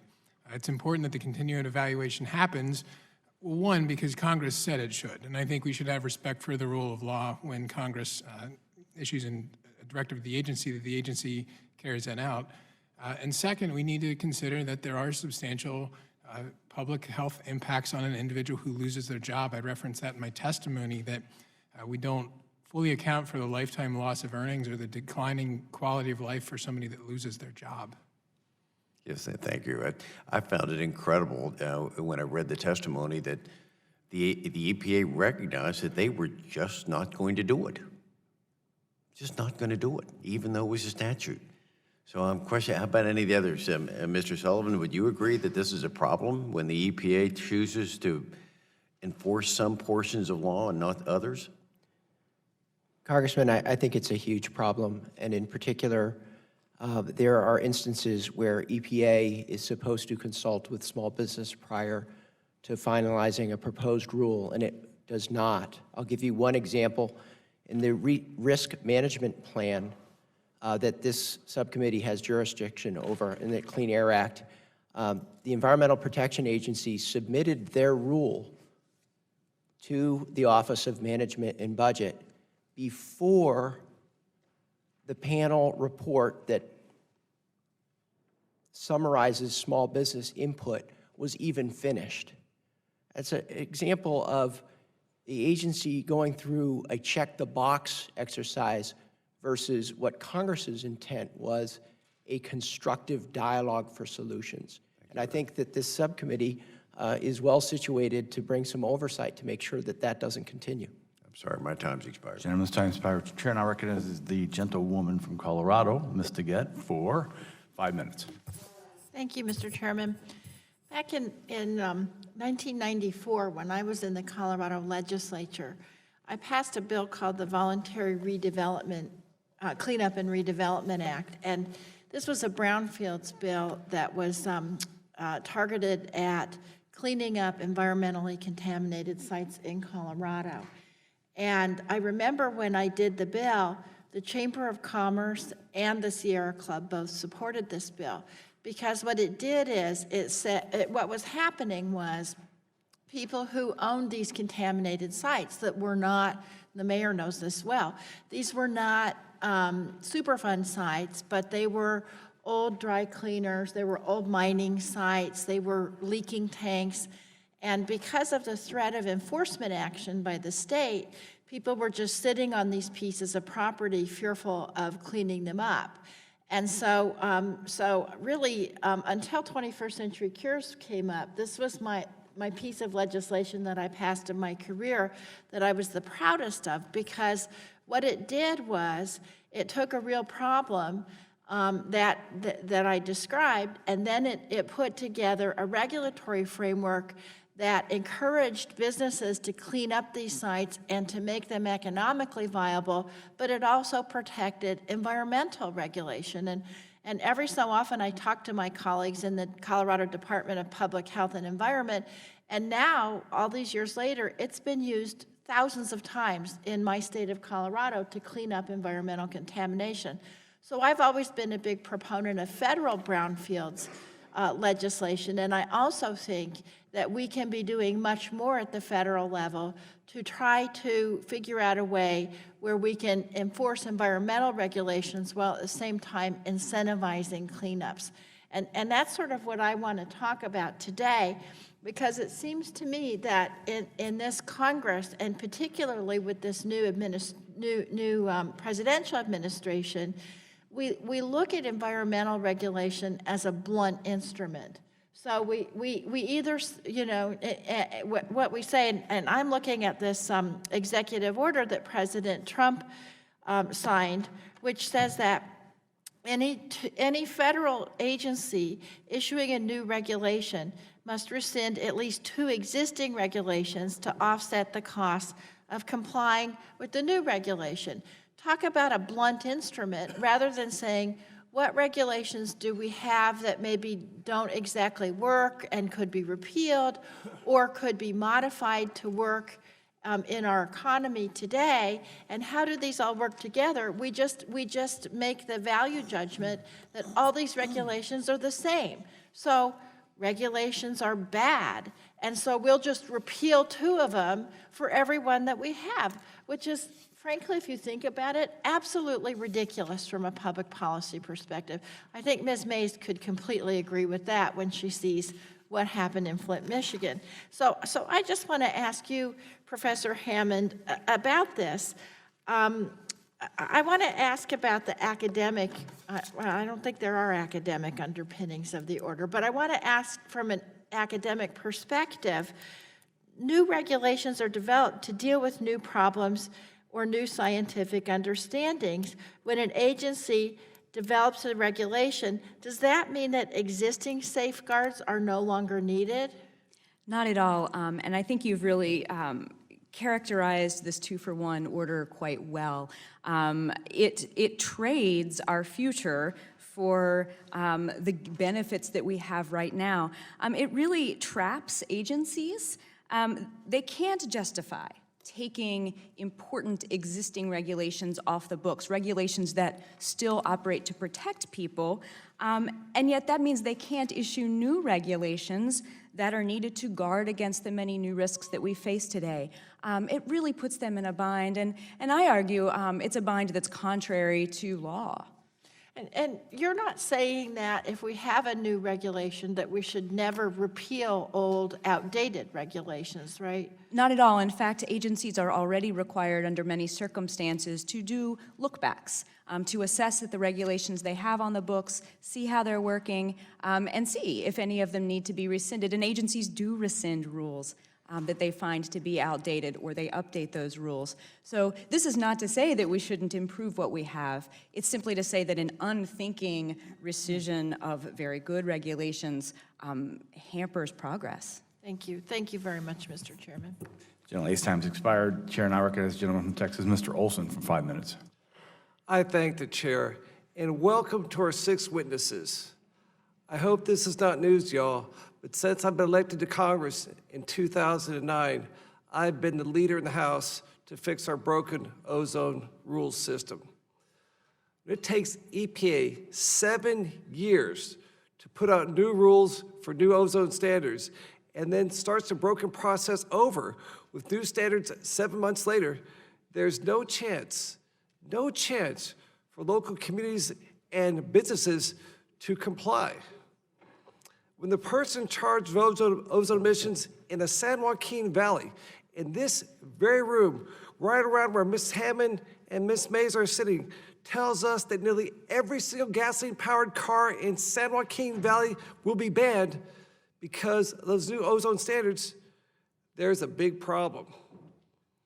When Houston, Texas, my hometown, goes from being the ozone capital of America in 1972 to within 1 year of full attainment this year, 2017, and the rules change, Houston, we have a problem. And it's not just Houston's problem, the San Joaquin Valley's problem. Almost 400 counties across America have that same problem. EPA is effectively saying you can never, ever comply with our standards because they will change.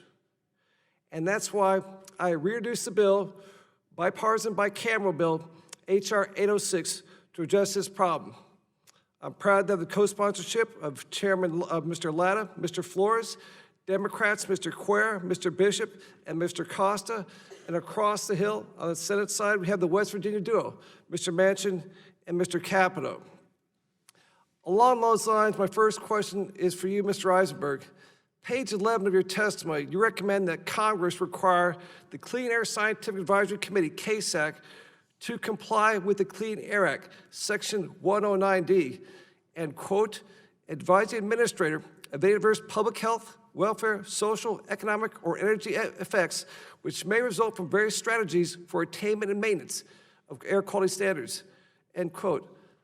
I thought CASIC had to comply with the law, the Clean Air Act. So, can you explain why that's so important? We think it's extremely important. So, they complied with pretty much everything you said except for the economic part, and never bothered to look at what the economic impact of this rule was.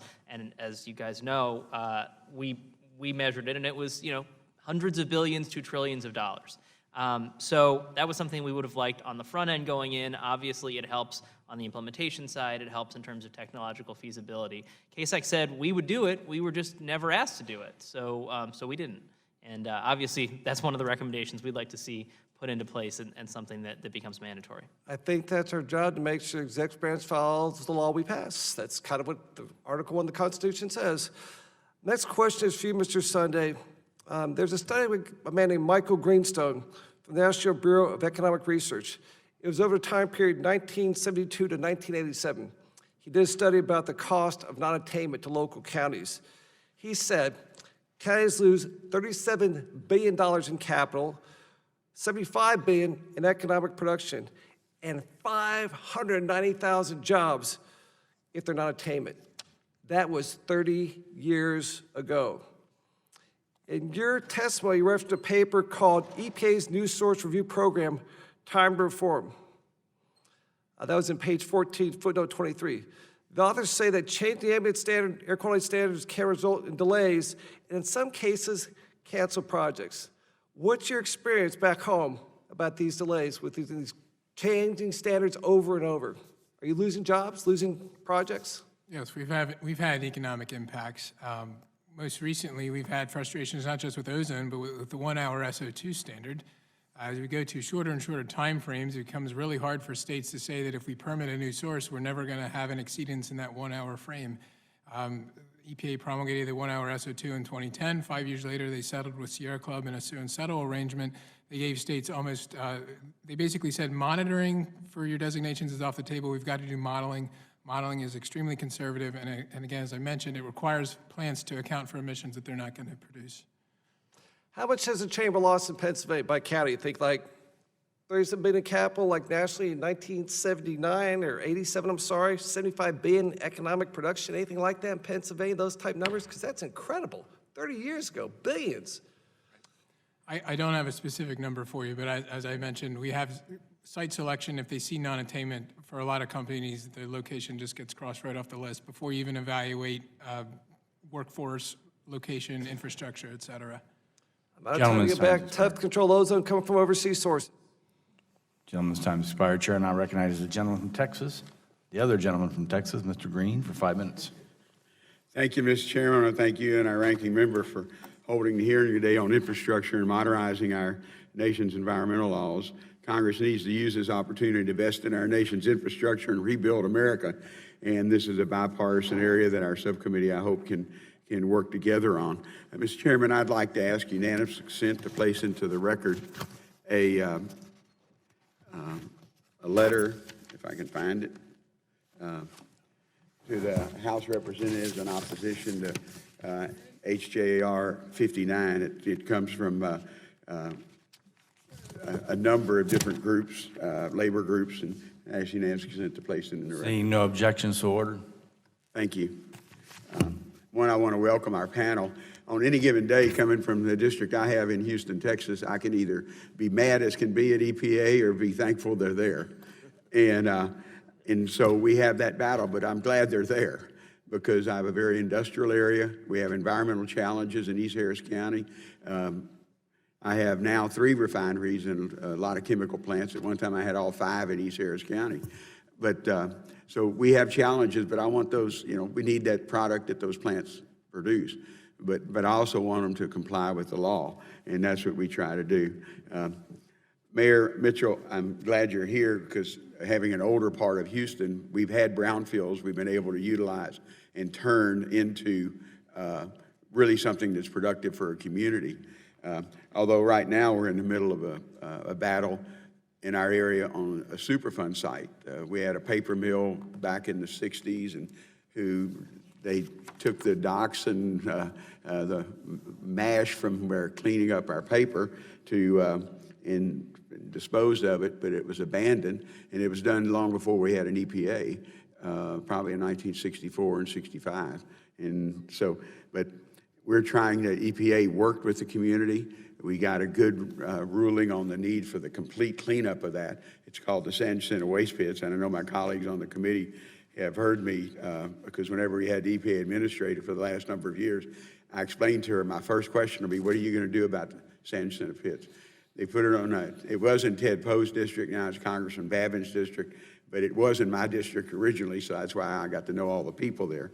And, but EPA took longer than I think they should have, but we did get a decision to actually remove that dioxin, and it's going to be very expensive, and the good news, we have a responsible party, and it's not just on the taxpayers to do it. Mayor Mitchell, in your program and the Brownfields program, how has that benefited your city? Well, in general, Congressman, we've been able to generate jobs and save taxpayer dollars by smart use of available federal funds, including Brownfields funds. So I mentioned in my testimony briefly a Superfund site called Sullivan's Ledge that we were able to turn into, from a truly nasty pollution site, into a premier solar farm that generated an awful lot of local jobs, inner city jobs for guys who were put together solar panels and build things, as well as to save taxpayer dollars because it's on a city-owned site, and the electricity that's generated from it's about a 1.8 megawatt site, allows the city to save substantially on its electricity bill. So it's really a marquee project that we're very proud of. I mean, that's one example. Well, in there are rules that you can do, because some of the restorations we've had, you're not going to build apartments or habitats on that property. No. But you can use it as solar farm. We encapsulated it, and it's a community college, but it's completely covered by concrete. And but it's a community college sitting there now that in a neighborhood, a very inner city neighborhood. So it works. Have you worked with the project labor agreements to do those kind of restorations? Yeah, they can be used. We did use a project labor agreement on another brownfield site that we turned into with state funding, a state-of-the-art marine terminal that will be used specifically for the offshore wind industry, which is about to arrive on the East Coast, and New Bedford will be the launching pad for it. But there was a project labor agreement on that site, and it worked very well. It was done very quickly and ready for the offshore wind industry, which is really setting up shop just now. Okay. Well, thank you. I'm almost in my time, but my colleagues from Texas on the Republican side brag about how we produce more wind power, so I'm hoping the East Coast can catch up with us. And I yield back my time. There's a lot of hot air in Texas. We know that here. So now Chair recognizes the gentleman from Michigan, Mr. Wahlberg, for 5 minutes. I thank the chairman, and thank you for this hearing, and thanks to the panel for being here, each of you. And Ms. Mays, it is appreciated to see you again, sitting in oversight during the last Congress and having you and others in front of us numerous times to deal with the Flint issue. It was very important, so I don't plan to ask any questions. I think I used plenty of time in those hearings, but I do want to say something, and hadn't planned to say this, but I want to make it very clear with the comments of one of my colleagues that this wasn't just a local state situation. And I want to say thank you to my colleagues that are still here, colleagues here in Congress who joined in helping the Michigan delegation as we worked together to try to bring some resources back to deal with this issue. It was an important issue to deal with. Certainly, there were egregious failures at the local level for years, allowing a great city like Flint probably could be defined as an auto capital, economic engine in Michigan to go downhill to the point that we see today, with infrastructure and all of the rest. So significant blame is there at the local level. Significant blame is at the state, DEQ, in letting things slip. Fortunately, a professor like Mark Edwards from Virginia Tech came in, brought in, assisted, bringing to light the problem that went on with our environmental concerns there. But ultimately he said, and this is what I want to make a point of, that the number one most difficult party and party at fault was the EPA. And that's the reason why the administrator, the Region 5, resigned and left office. But it bothered me that never did we ever get an apology or admission of guilt from the EPA, administrator or otherwise, in this issue. That resulted, along with all of the process, resulted in significant human impact, as evidenced by Ms. Mays today as well. And so it's important for me to say this was a failure at all levels, and we do well in looking at how we make sure in the future that we use our resources wisely and our powers appropriately to make sure that we carry out what we're supposed to be doing. Having said that, let me move on here.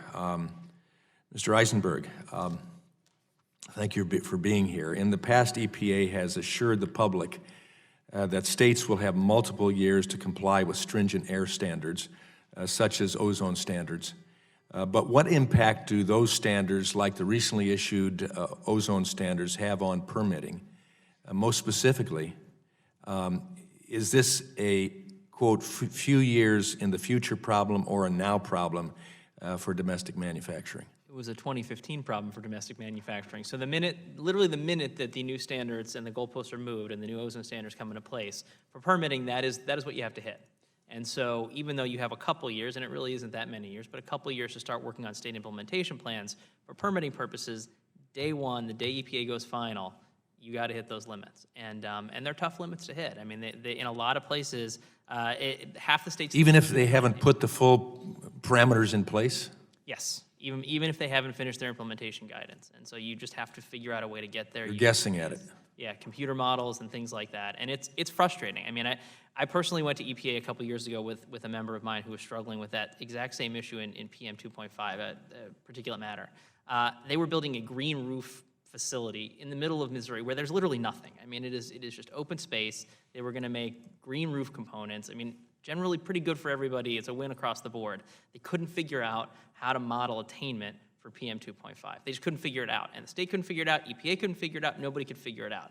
Eventually, that story had a happy ending, but it hung up the permit for a bunch of years, or a bunch of months. The company was thinking about pulling out, moving to a different site. That's the kind of thing we need to avoid, and that's the kind of thing that you can do by just updating the Clean Air Act, updating some of these provisions, making them perform a little bit better. And putting the parameters in place clearly. Without a doubt. Yeah. Mr. Sunday, in the context of permitting under the Clean Air Act, you raised concerns that EPA's modeling is based on unrealistic assumptions. Explain a little bit more. Sure. When we say it's unrealistic or conservative, what we mean is that if you compare the same expectations in a model versus actual monitoring data, you'll come to two different conclusions. And that is, monitoring shows what the real world impacts are, and the modeling is overly conservative. It assumes that a facility's cranking out emissions as high as possible, as often as possible around the clock, and then it has to account or alter its operations in a way to account for those emissions, even though those emissions aren't actually going to be created. And so when you rely on modeling, your outcome's only ever as good as your expectations, and the current structure under modeling is the impressions or expectations that you're putting into it, those inputs, aren't reflective of real-world practice. Gentleman's Thank you, my time has expired. Gentleman's time expired. Chair, and I recognize the gentleman from California, Mr. McNerney, for 5 minutes. Well, I thank the chairman. The U.S. has clearly made environmental progress since the Clean Air and Clean Water Act, and it's clear that this progress has produced significant innovation and economic growth. So the question we now face is, are the regulations promulgated under the Clean Air Act and Clean Water Act still producing innovation and economic growth, or is it time to revise the laws to reflect the kind of flexibility that Mr. Eisenberg advocates? But the problem with revising the laws, from my point of view, is that we hear extreme views from the Republican Party of eliminating the EPA. And so there's no way we can open up that box. There's no way we can do that because of fear that the progress we made will be lost in a deregulatory frenzy. So the Republicans have forced us into an absolute determination to block and obstruct all in any efforts to revise these laws. That's simply where we are. Now, Ms. Hammond, I loved your quote, and I may not get it exactly right, that environmental regulations help correct market failures.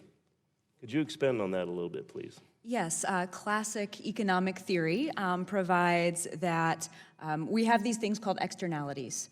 So essentially, when, let's say, a manufacturing facility bears many costs internally, it feels those costs, but when it pollutes the air, it's imposing the costs of the pollution on the public at large. That's a negative externality because it makes its costs external. Environmental laws force those costs back in to the entities who created them. And so it's a simple market failure, and it's a very rational way of working to correct that failure. Well, a few years ago, the Center for Progressive Reform published a short article examining the question of whether regulations were resulting in job loss. The article concluded that there was no evidence to support the assertion of substantial job losses versus environmental trade-off. Could you elaborate on that one a little bit? Yes, and I am familiar with that article. The fact is, economists have been looking for decades for support for this urban myth, this false dichotomy that environmental regulation hurts our economy. The history, the facts show otherwise. And so I think it's important to remember many of the figures that we've heard today that focus on regulatory costs don't account at all for regulatory benefits. So perhaps there are some costs imposed. Again, that's a false way of looking at it because we're actually asking people to bear the costs of what they create, of their behavior. But let's say, okay, they're bearing a cost they didn't bear before. Well, we have to remember what the benefits of doing that are. The benefits are the health benefits, the days that people can go to work, the days that kids can stay in school. And so even this discussion today has focused very much on costs, but hasn't at all attempted to net the benefits into that figure. If you net the benefits in, we'll find net benefits, not net costs. Thank you. Ms. Mays, you said that the state used a weak rule to save pennies a day and poisoned 100,000 people. What are the weak rules, and how were those used to poison? Well, one of the loopholes in the lead and copper rule that they exploited was that they could take up to a year to evaluate whether corrosion control was necessary once they switched a water source. The next was the testing. There is no strict testing to say you have to identify a service line. I mean, it's in there, it's in the wording, but there's no follow-up. So they were testing people like my home and saying that, oh, she's got a lead service line, her lead at this point in time is 8 parts per billion, it's safe, which of course is not. But I did not have a lead, I have a copper service line. So there was that, there was the capping stagnation on how long the water can sit in the pipes, the small bottles, they had smallmouth bottles to encourage people to use a lower flow. All of these little loopholes that are being exploited in those 5,300 cities I talked about before. And if these aren't tightened up and closed up, these 5,300 cities are going to be looking at a problem like Flint. Hopefully not as devastating, but again, you can't put a price on a child's learning capabilities. You can't put a price on my liver or my lungs. So these need to be closed up so this never happens again. Is there a specific proposal to close those loopholes? We have been working on trying to reform the lead and copper rule on a federal and state level, and we run into so much opposition because all we hear is how much it's going to cost. They don't talk about the health benefits, the life benefits. All we hear is, nope, this is going to cost too much money. Nope, this person's going to have to pay, and so nothing happens. Well, if you have specific proposals, work with us, and we'll try to get you. those. Thank you. Chair, I yield back, Mr. Chairman. Gentleman's time has expired. The chair now recognizes the gentleman from Georgia, Mr. Carter, new member of the committee, for 5 minutes. Thank you, Mr. Chairman, and thank all of you for being here today. We appreciate your participation in this. Mr. Chairman, I have a statement from the American Forest and Paper Association and American Wood Council that I'd like to submit for the record. Mr. Chairman. I hear you. Give me a minute. You all good? Without objection, so ordered. Thank you. Mr. Eisenberg, I want to start with you if I could. In your testimony, you mentioned the carbon neutrality of forest-based biomass. And that really piqued my interest because, as you know, in the state of Georgia, we have quite a bit of forest and forest products industry, and specifically in the 1st District of Georgia that I have the honor and privilege of representing, so it's very important to me. And that statement really did pique my interest. I was very interested in that. Many of the European countries consider foreign-based biomass to be carbon neutral. However, the EPA seems to have taken a different opinion of that and a different approach, and they're treating it much like fossil fuel source. Do you agree with the EPA's assessment of forest-based biomass? I do not, and until 2010, the EPA did consider forest biomass carbon neutral. In 2010, they kind of created this problem, and now we don't necessarily have an answer. So no, the forest products industry is reusing a resource to make energy that otherwise wouldn't be used for really anything valuable. So it's our position that forest biomass it's a part of the sustainable carbon cycle. It harnesses this energy that would otherwise be lost, and it should absolutely be considered carbon neutral, particularly if you're seeing forest stocks rising at the same time. What happened? Why did the EPA change? At one time, they were considering it carbon neutral, and then you said in 2010 it kind of shifted? That is exactly what happened. I wish I had a good answer for you, but they changed their position after, I think, significant external pressure, and it's obviously something we'd like to see change back. Well, it's really a problem because a lot of the forest product facilities in the state of Georgia, and specifically, again, in my district, they use self-generated energy as opposed to going to the power grid that uses natural gas and coal. They use this, and it's somewhat of a byproduct. And that seems to me to be what we would encourage and what we would want them to do. But again, when they're using a renewable, carbon-neutral biomass that's a byproduct of their manufacturing process, wouldn't you agree that the EPA should recognize that as being carbon neutral? Without a doubt. I mean, the chairman said something about, how clean is clean, how renewable is renewable, right? I mean, this is renewable energy. Let's treat it as such. You can't distinguish between different kinds. I mean, they're all good for our policy. They're part of, frankly, an all-of-the-above policy, and we should absolutely be finding ways to get these manufacturers to use something that would otherwise be waste. And that's very vital. I mean, in the state of Georgia, we have over 200 manufacturing facilities in Georgia alone, many of them in my district. And again, for them to be able to use this as a reliable power source, that is essential, and it's very important. Now, Mr. Eisenberg, if I could, I want to switch gears for just a moment. A constituent with a manufacturing facility in my district has expressed to me their concern and their very real concern that energy costs and energy bills, the high cost of energy, are really one of the obstacles that they're having to overcome. We've struggled with this in the state of Georgia. I served for 10 years in the Georgia State Legislature. Some years ago, we had a sales tax on energy that was just devastating to manufacturing. We took that off. I want to give credit where credit's due. We acknowledged that and took it off. Yeah, we should have had it off long before then, but it did, and it helped immediately. It was an immediate relief to our manufacturers. But again, how can we look at energy cost? I mean, would you agree that that's a real obstacle for businesses and for manufacturers in particular? Without a doubt. For many manufacturers, it is their biggest cost. In some of these very energy-intensive sectors, chemicals, iron, steel, aluminum, things like that, it is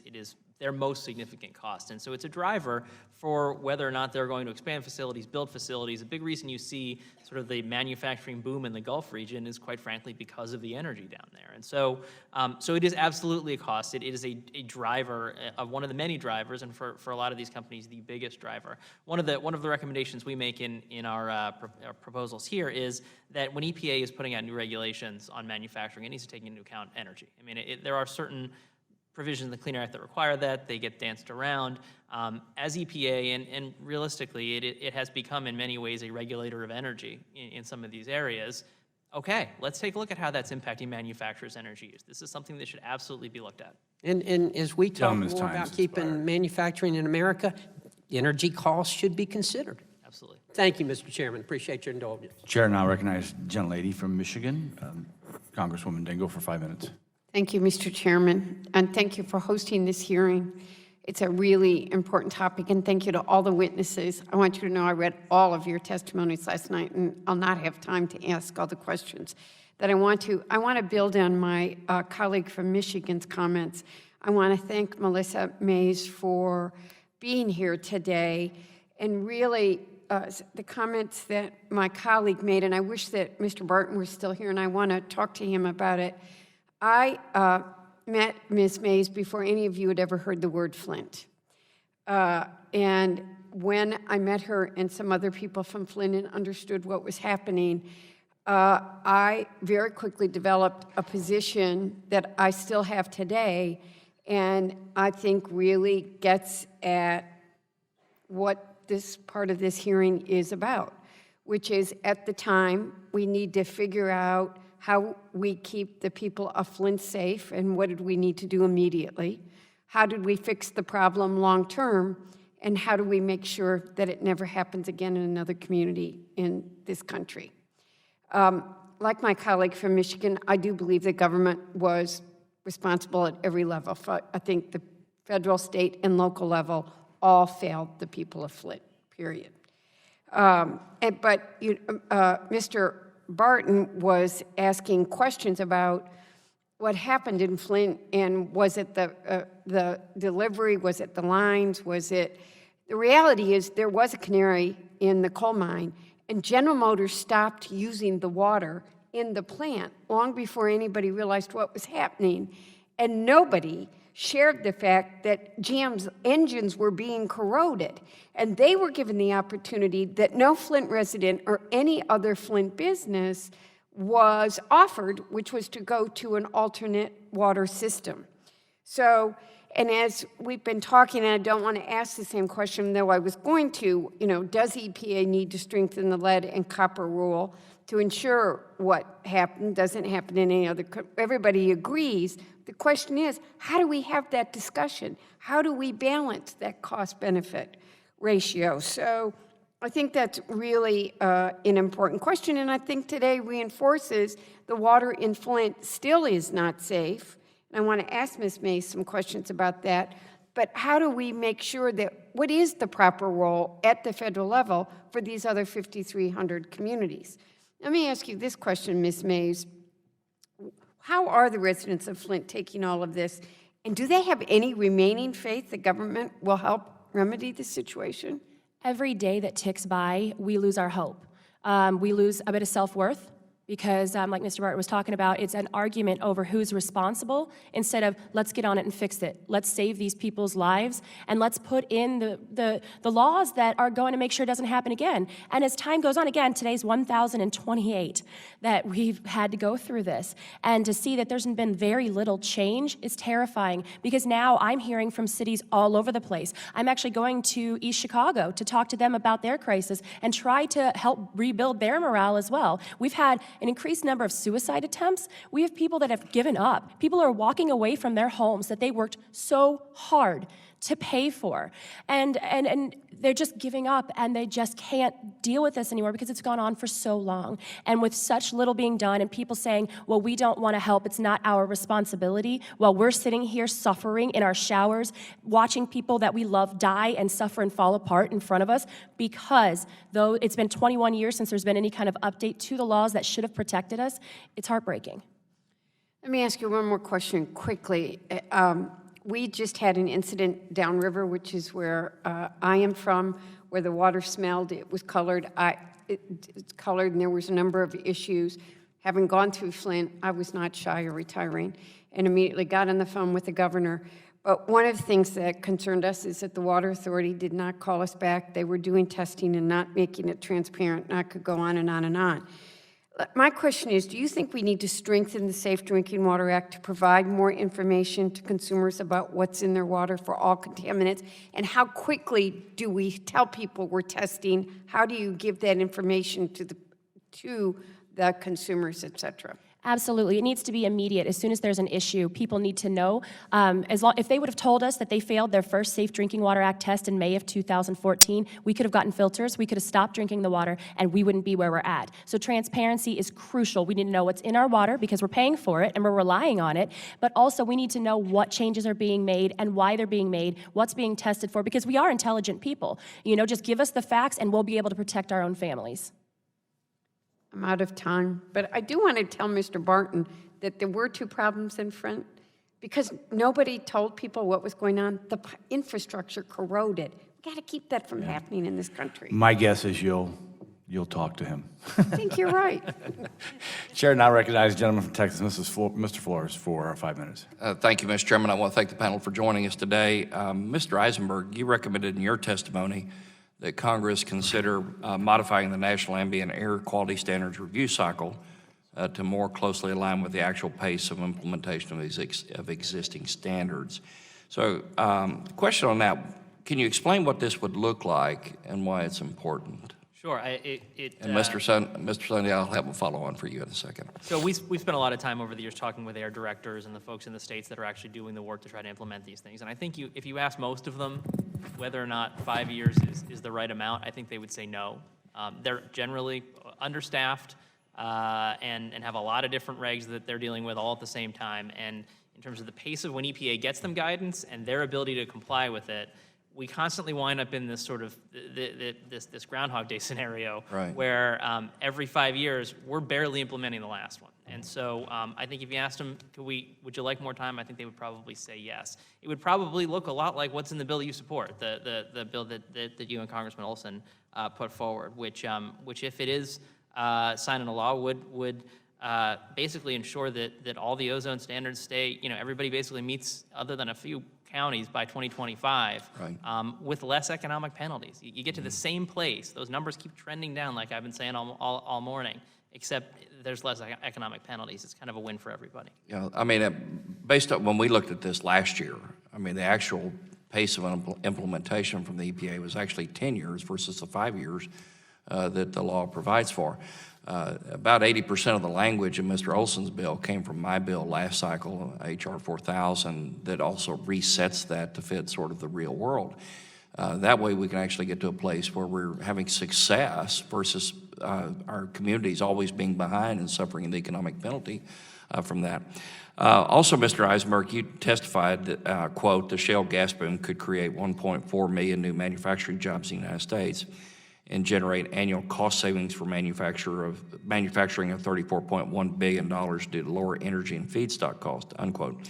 So why is it important that we maintain, or that we establish, rather, a more balanced and predictable permitting and review process for complex infrastructure projects like pipelines? Because manufacturing is coming back, and we need the pipes to get the natural gas where it goes. We are relying on all fuels as manufacturing, but especially natural gas. Right, We can right. use it as a feedstock. So if it helps manufacturing, can you give us some granularity about what types of manufacturing jobs would be particularly benefited by this? Absolutely. Well, certainly on the back end, it's the sort of energy intensive, the chemicals, the petrochemicals. Everything's a building block for everything that we make and use here. Trash bags and carpet and everything that natural gas goes into.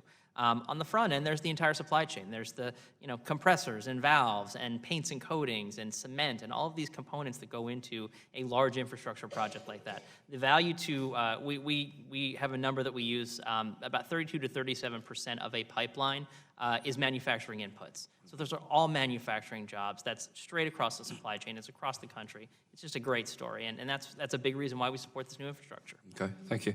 Mr. Sullivan, you, as an advocate for small business, there are executive orders or parts of executive orders that, well, let me rephrase that. Are there parts of executive orders that could address the balance between cost and benefits and a regulation that you think are worth considering putting in the statute?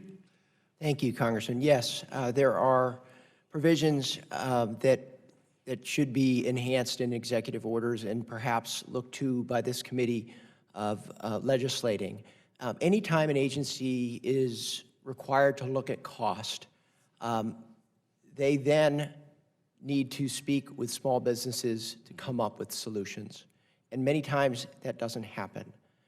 So the idea of taking those cost-benefit executive orders and writing them into law, so for instance, when you're looking at updating the Clean Air Act, would have tremendous benefits for small business input. And we think that will lead for Main Street small businesses to actually come up with more constructive solutions to many of the things that we're talking about this morning. What I'd like you to do, if you could, following this hearing, is send us some specific recommendations, if you don't mind. That way we can begin the statutory process of advancing the ball on these putting these executive orders in the statute that help provide the right balance between regulations and cost and benefit and economic growth. Thank you. I yield back. Thank you. Gentleman yields back his time. The chair now wants to welcome Congressman Ruiz to the committee and recognize him for 5 minutes. Thank you. I appreciate that, Mr. Chairman. The Clean Air and Clean Water Act protect our basic necessities, clean, breathable air and safe, drinkable water, fundamental elements we all need to survive. And we need to prioritize protecting our health.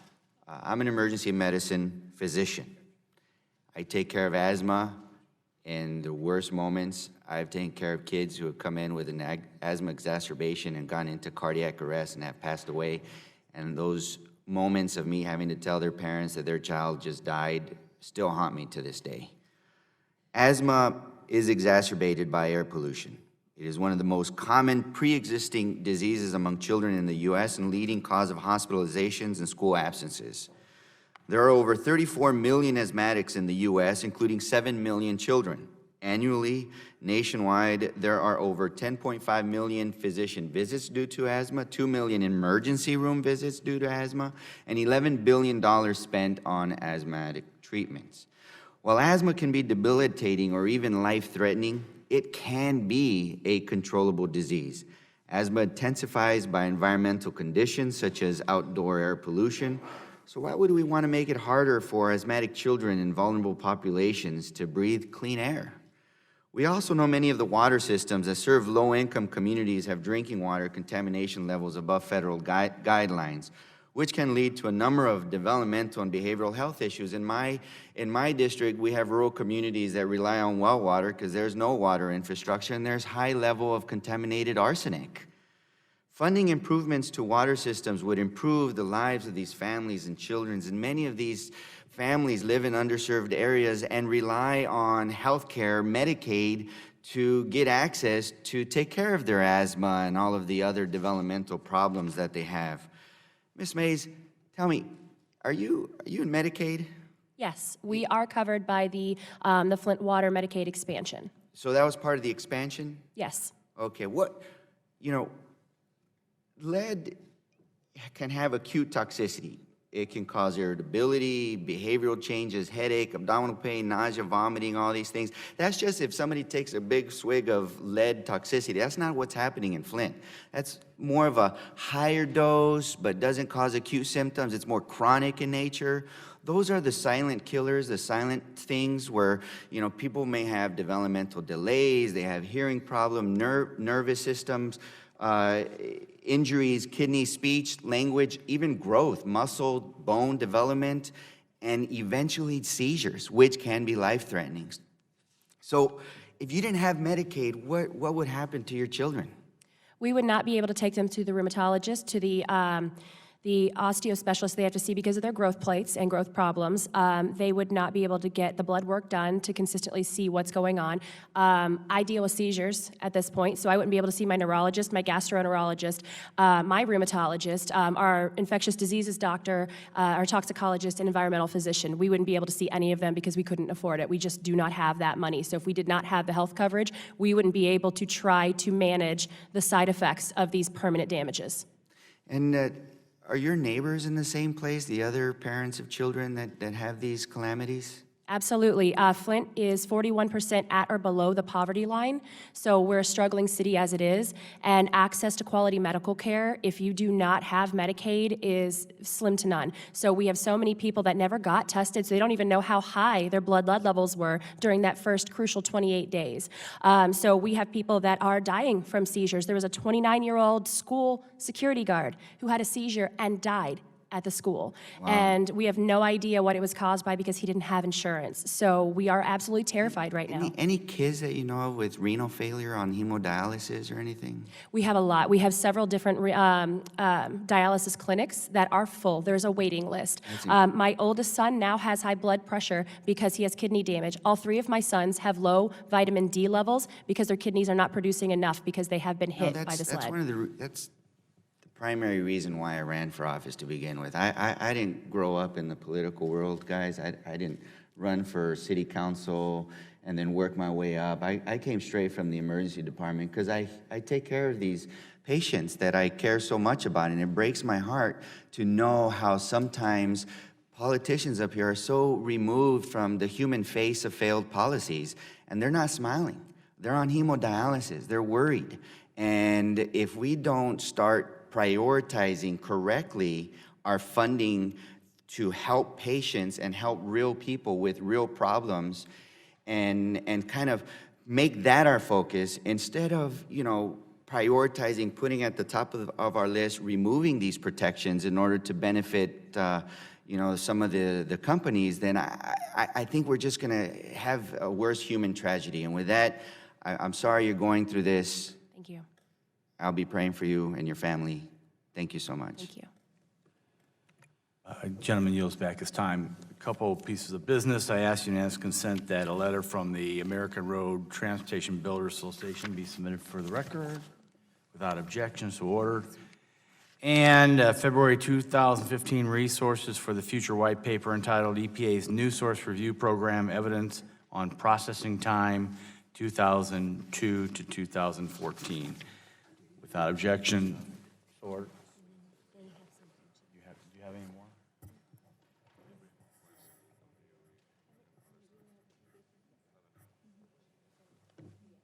What is it?